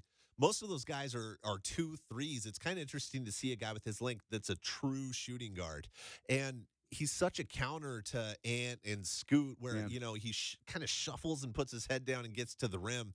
But, Banton, he understands the assignment. Get to the rim, get to the free throw line. I don't know what his upside is, but, he's cheap. You got him for free. It's a good look. Got him for nothing. All right, Peter Sampson, he'll be in tomorrow for game day in fifth quarter. Man, I'm so glad you came by. Yeah, thanks for having me, man. It was awesome. It was great to talk to you. All right, Peter Sampson, my friends, he'll be on tomorrow on YouTube and on 620 Rip City Radio with Blazer game day and fifth quarter starting at 1:30. We'll keep things rolling here on the Rip City Drive. We'll talk some football when we come back.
All right, so I think Shacker's talked me into it. Def Leppard and Journey are going to do a concert at Moda in early September. I think I'm on board with that. We Yeah. should go together. Yeah, you were talking about seeing Journey and Toto. What are we, 1 or 2 weeks away? Getting close? Journey and Toto's tomorrow. Oh, 1 day away. 1 day away. I'm just like you. I love going to concerts and live music, and I try and take advantage of it because I understand that the guys that we like, they're not going to be touring for very much longer. Yeah, the so-called new singer for Journey has been their longest running lead singer of Journey, and he's starting to become an old man. And Journey can only do it as long as that guy can sing. You're right. And his voice is really good. I saw Journey the first time. Tomorrow will be the second time I've seen him. The first time I saw him was back in 1998. That was a concert where Foreigner opened, and then Journey came out and closed the show. And when I saw him, I'm trying to think of his name. Was it Steve? Let's see here. Yeah, Steve Augeri. Augeri? I think it's Steve Augeri. He was the guy who took over for Steve Perry, and now I think it's that Pineda guy who's in there. So when I saw him, it was without Steve Perry, and I thought, well, this is going to suck. But then I saw it, and they were awesome. It's amazing how you can find guys to fill in for dudes who sound similar to the guy that you're filling in for. So it's remarkable that they can do that. But I've checked out their playlist. They hit about 20 to 21 songs, and it's like listening to their greatest hits album, and they sound really good live. Yeah, and they're coming to Portland on a holiday, Labor Day. So Labor Day weekend. Yeah, on the actual Labor Day, Monday, when hopefully no one's working. Okay, that's terrific. I think we should hit that. And Def Leppard I've seen twice. They're actually the first concert that I saw in person because my mom put the kibosh on a lot of things I wanted to do when I was younger. But I was finally able to break free when I was a senior in high school and go to Def Leppard. They played at the Coliseum. That was back in 1992. And I was like, oh, I need more of this live music stuff in my life. And then I saw them when I was working for the Beavers and Timbers, like this 2003, 2004, somewhere in that area. Bryan Adams opened, Def Leppard closed. They did an outdoor concert at PGE Park. And Bryan Adams was great, and Def Leppard sounded great. So both acts were good, but that's the only 2 times I've seen Def Leppard. Yeah, Def Leppard's been doing some serious touring. They were playing with Motley Crue in stadiums. I mean, they're getting it in before they wrap it up. I mean, this is 2 Hall of Fame acts coming to Portland. Yes. Tickets, I think, just went on sale today or just this week. Well, the deal is now, back when we were younger, the moneymaker in music was selling albums. So you would go to the studio, create new music, and then you would sell it and try to get as many albums out as possible. Now, the way that these acts make money is by touring. And that's where the big money is at. And that's why you see all these bands out there on tour. So Toto will open for Journey tomorrow. And this is going to be at Mandalay Bay. I think it's some arena there. I haven't been there, but I think it's where the WNBA team plays down there. What is that, the Aces? So it's going to be there at Mandalay, and my buddy Steve, my best friend, lives down there. And so I will get in, I will head to his crib, and we'll hang out, and then we will go to the concert. And on Sunday, we'll go hang out and chill at South Point for a while, watch some sports, and then we'll chill the rest of the weekend. So that's kind of what the plan is. So we got the concert tomorrow. And honestly, the only other thing on my mind is golf. I'm jonesing to get out and play so bad, and I've been practicing. My coach is over at Golf Tech. And I can practice at Golf Tech multiple times during the week, which I do. And you hit off the mat, and you've got the monitor. And the technology now with what you can do with your golf practice is amazing. But I'm getting tired of it. I'm ready to get outside. And this sunshine is just, I'm just jonesing to get outside. And so I envy anyone that's on a golf course right now. But the time is coming. 16 more Trailblazer games to go. The season's almost over, and that's when my work life transitions into the off season, which is a much different life. So there you go. That's what's going on. Telephone number is 503-248-0620. 503-248-0620. Also, Selection Sunday coming up this Sunday. So we'll get the field set, and by this time next week, we'll be right in the middle of March Madness. So that's going to be fun. Always enjoy this time of year. 3 things I want you to hear. Field Yates, who is one of the best draft analysts, was out at the Bo Nix Pro Day that he had down at Oregon this week. And, of course, everyone that has a Pro Day looks good at Pro Day because they're in their environment throwing to the guys they want to throw to, and it's set up to where they can get a chance to meet different people from different NFL teams and showcase what they can do. And there's a couple of different things I want you to hear. And this first part is just Field Yates talking about going out to the Bo Nix Pro Day. You got to change it up sometimes. Not Chauncey. You got to change it. Oh, my goodness. You're killing me, Field Yates. Let's try this one here. This is Field Yates talking about Nix and his leadership. But I wanted to learn more about the kind of influence that Bo had on that Oregon program for the past couple of years and how that might translate to the NFL level. And I had an idea of how Bo was regarded, but it was reinforced and strengthened over my time in Eugene of just how much of a leader he was for that program and just how much he commanded the respect of every tentacle of the Oregon football program and really the Eugene community. So I think that it's fair to say the leadership and the football character of Bo Nix is going to be very, very appealing to NFL teams over the next 5 or 6 weeks, whatever it is, until the NFL draft. All right, so we know that Bo Nix has great leadership qualities. Teammates spoke very highly of him, and he's a guy that came in and had a lot of autonomy over that offense. Decision-making, directing traffic, getting guys in the right position, and providing the precision within that offense to make it go, which is terrific. Now, the most important thing is I think Yates had a chance to talk with Nix about what his best trait is or what he would be able to show NFL teams. Take a listen. He told me after the pro day that the trait that he thought maybe could most sell NFL teams is his processing. And that certainly shows up on tape. It's not just being able to put the ball accurately where it's supposed to be, but also knowing in a fast period of time where it's going to go, which can create run after catch opportunities. So I do think that Bo has a pretty clearly defined set of skills, and I do think that's going to appeal to a lot of teams. And if you told me he goes 12th to the Denver Broncos, I would say I buy it. All right. So Bo Nix, where's he going to land? Now, I played this earlier. He doesn't have a first-round grade. Not that that would prevent him from being selected in the first round, but Benjamin Albright, NFL insider, had this to say about where he thinks Nix will go. Yeah, I think he's a day 2 quarterback. I doubt he goes in day 1. I mean, anything's possible. It only takes one team to fall in love with you. Just look at Tim Tebow.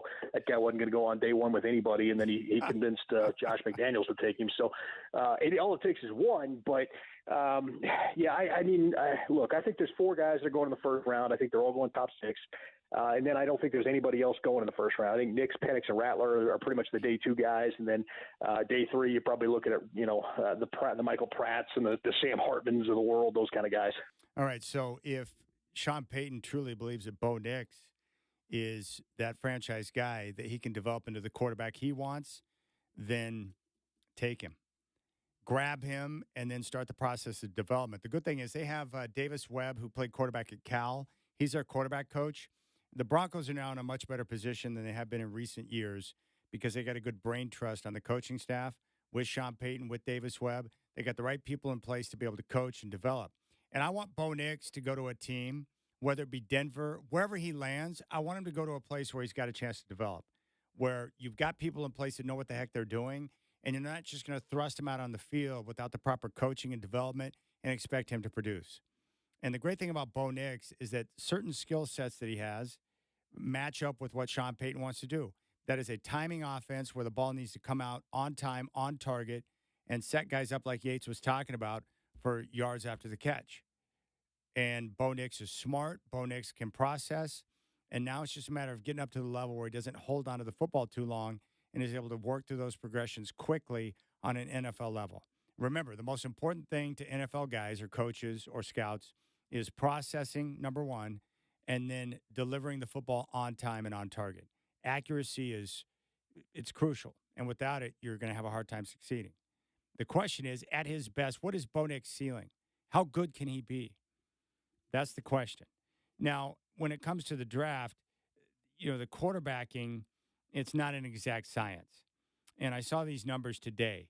If you go back to 2022, Kenny Pickett, taken 20th overall, has been traded.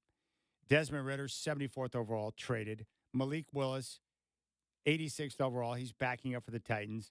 Matt Corral's out of the NFL. Bailey Zappi is a backup for the Patriots. And Sam Howell was just traded from the Commanders to the Seahawks. If you go to 2021, which was considered a generational class of QBs, only Lawrence, Mills, Trask, and Sam Ellinger might still be with the teams that drafted them in 24. Zach Wilson is going to be traded or cut. He's with the Jets, but not much longer. Lance was traded to Dallas. Mac Jones has been traded, and he's now backing up in Jacksonville. Mond is out of the NFL, and so is Ian Book. So select whatever quarterback you want, but only draft a guy if you believe he can win and be that guy for you. You don't draft a guy just to draft a guy because that's not a good process. You only draft the guys that you truly believe in.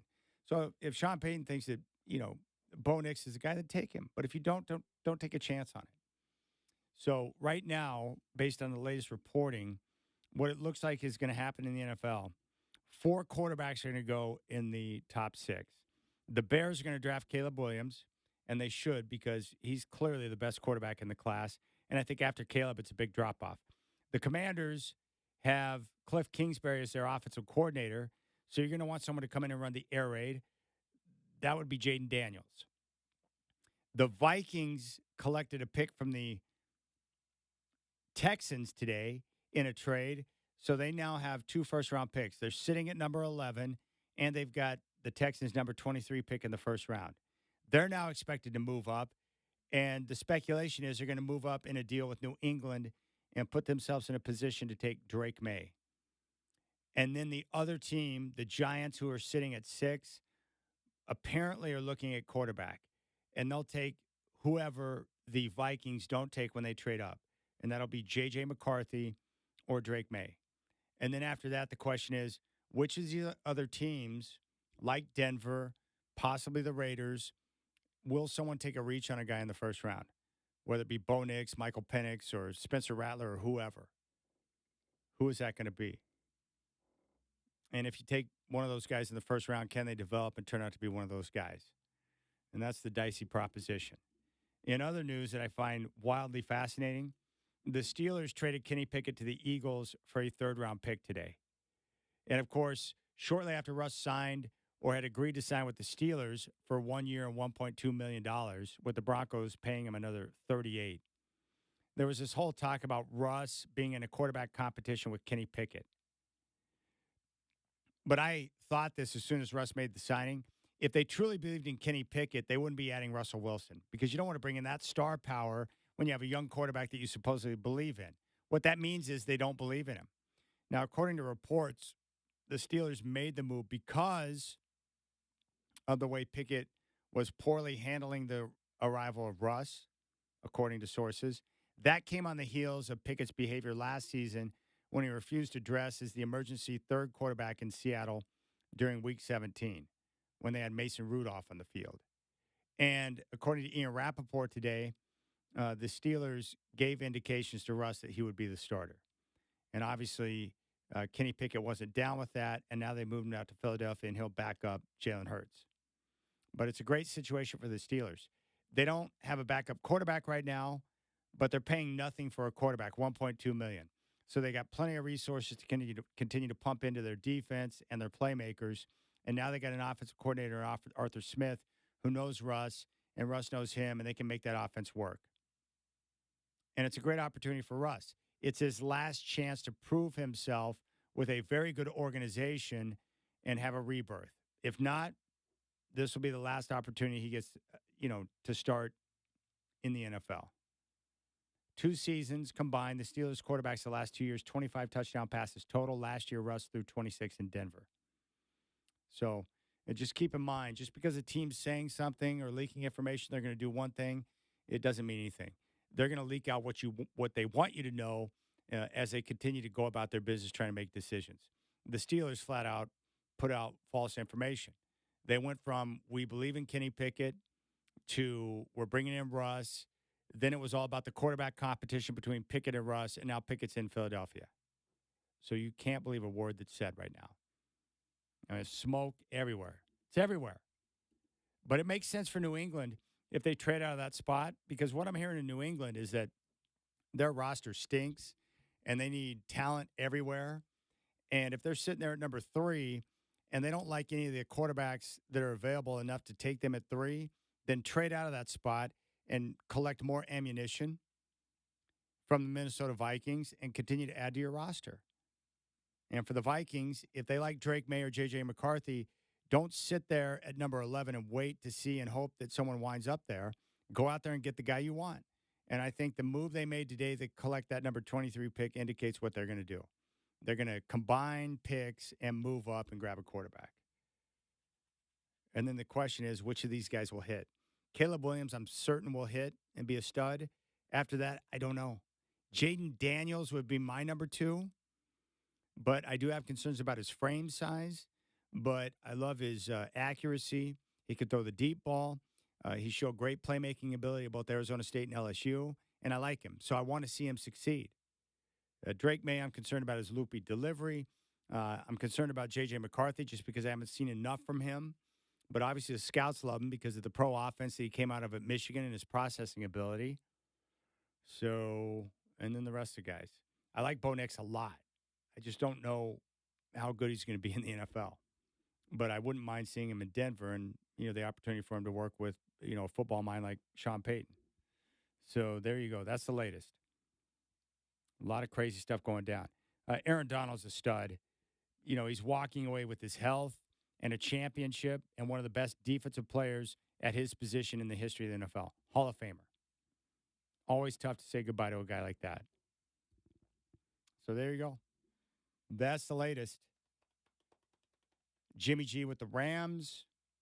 I mean, that's not a bad idea. He can work with Sean McVay, who revived Baker Mayfield, who got a new deal down in Tampa. And if, Matt Stafford goes down for any length of time, at least you have a guy with experience. The question is, can Jimmy G stay healthy? But in that structure with that coach and Sean McVay, at least he can put Jimmy G in a position to step in if need be and be able to win a game or two. So that's the latest. 4 quarterbacks taken in the first 6 picks of the draft. And the draft will be coming up in just over a month. It's going to be fun. What else is going on? Tournament time. So let's see where the Ducks are at here. Ducks battling right now, and they're trailing Arizona 21-13 midway through the first half down in Vegas at T-Mobile. Colorado and Washington State tip-off time set around 7:30. And Shacker, you didn't make the trip down to Vegas this year. You didn't want to go down for one game with the Beavs? Yeah, we had a busy week. We had Celtics, Hawks, and Knicks coming to town against the Blazers. I couldn't be in 2 places at once. Didn't go to the tournament. And if you traveled down there, you'd miss out on one of your NBA games. Yeah, I mean, I would love to be in both places, but it just didn't work with the schedule. Who pays better, the Beavs or the NBA? They're about the same. Okay. I do the same job for both, just set up equipment. But if the Beavs were good and you thought they were going to have an extended trip down in Vegas, would you have gone on that trip? Yeah, I should have because it's the final Pac-12 conference tournament.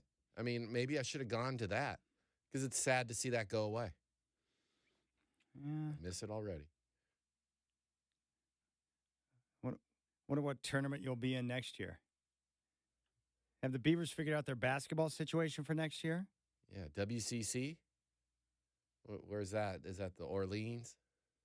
Is that the name of the casino that the WCC tournament's at? All right, Rip City Drive. We'll come back and put a bow on this show. Still time for you to jump on. 503-248-0620. Here on 620 Rip City Radio.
All right, Shacker, you said you have a high five today. I'm curious, who's going to get your high five? I want to give a high five to everyone in Texas because now Pornhub is no longer allowed to work in Texas. So everyone in Texas who doesn't know how to work a VPN, I know your hands are clean, and I want to give you a high five.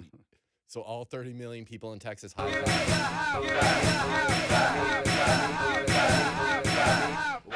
There you go. All right, I read a story on that yesterday. Apparently, I think there were some laws that were passed where it changed the verification process for the age of the user. Is that what's going on there? Yeah, Texas doesn't want to deal with, like, they figure it's like a right of free speech. I haven't really read between the lines. I just know Pornhub no longer works, and searches in Texas for VPNs have increased big time as people are trying to get around the ban of Pornhub in Texas. But if you have a VPN, a personal VPN, you're fine? Yeah, you just you pretend like you're surfing from California or Europe. Let's see here. I always like, I mean, I got to give it to Pornhub. They're always right there near the top of most visited websites. Right now, the most visited websites in the world, January of 2024. Google, number one, followed by YouTube, Facebook, third, Pornhub, number 4. They're a top 5 stalwart. And how does that work? What if you're in Oklahoma using your cell phone from a cell tower in Texas? So are people in Oklahoma affected by this? That's a great question. Well, then they deserve a high five, too, because I trust their hands.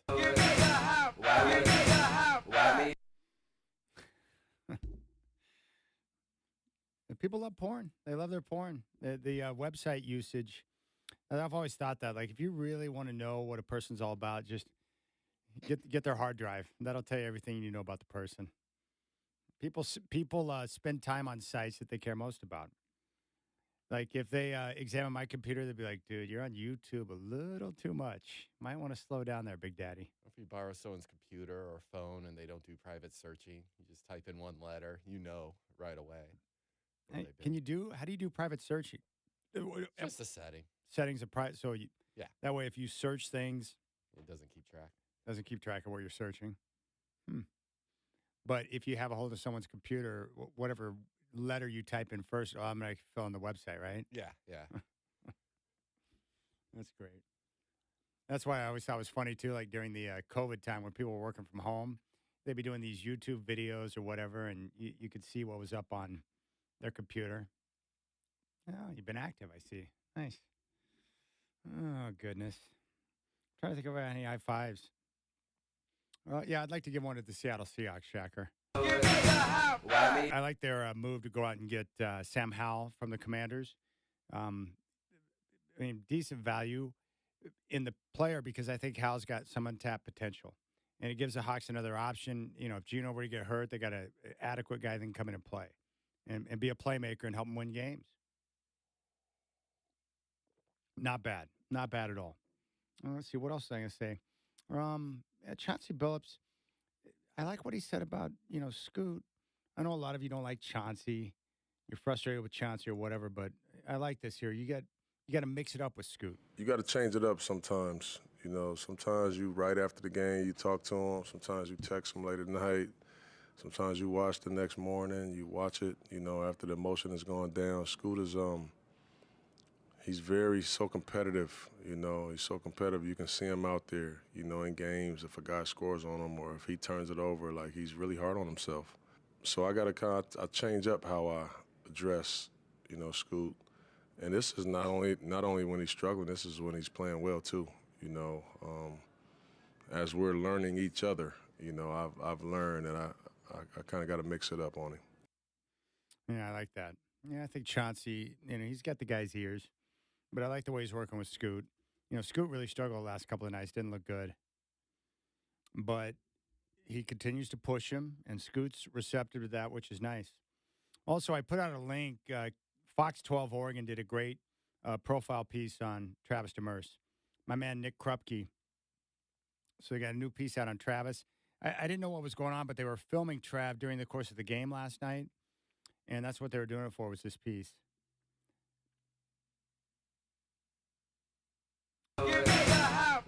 We'll give a high five to Trav.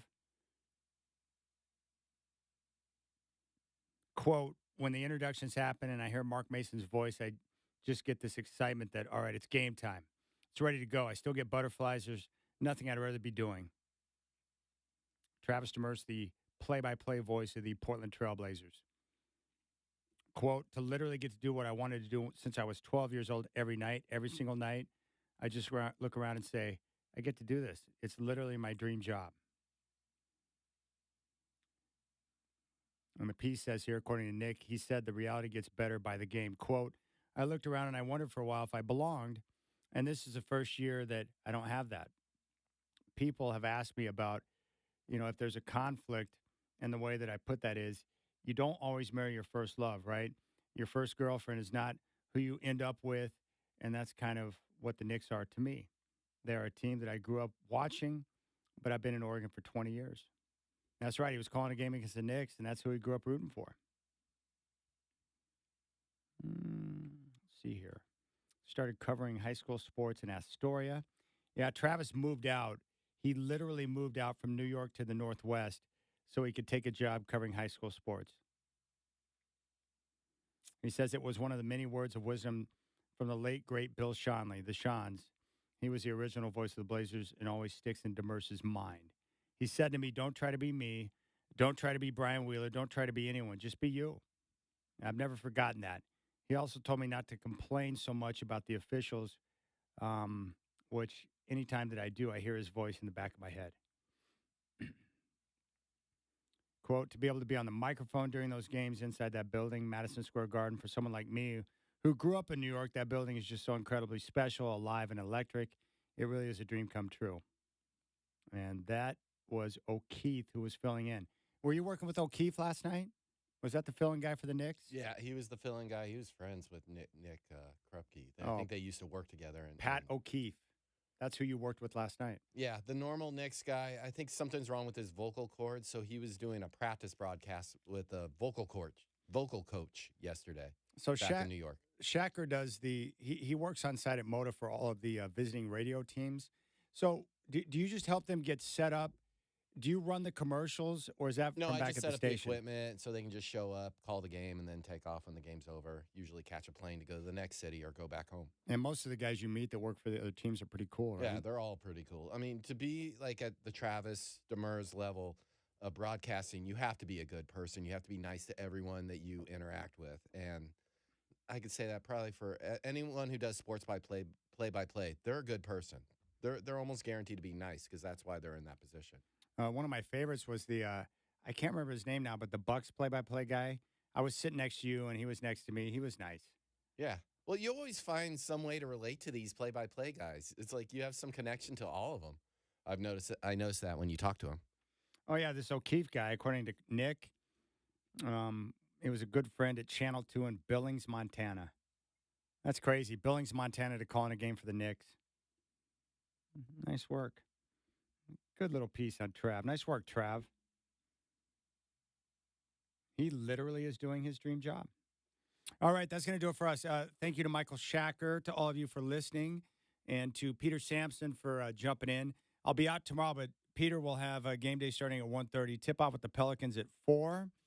And then I will talk to you on Monday. The Blazers, the second game of that 2-game road trip in Chicago against the Bulls, tip-off at 5. Enjoy your weekend and the sun.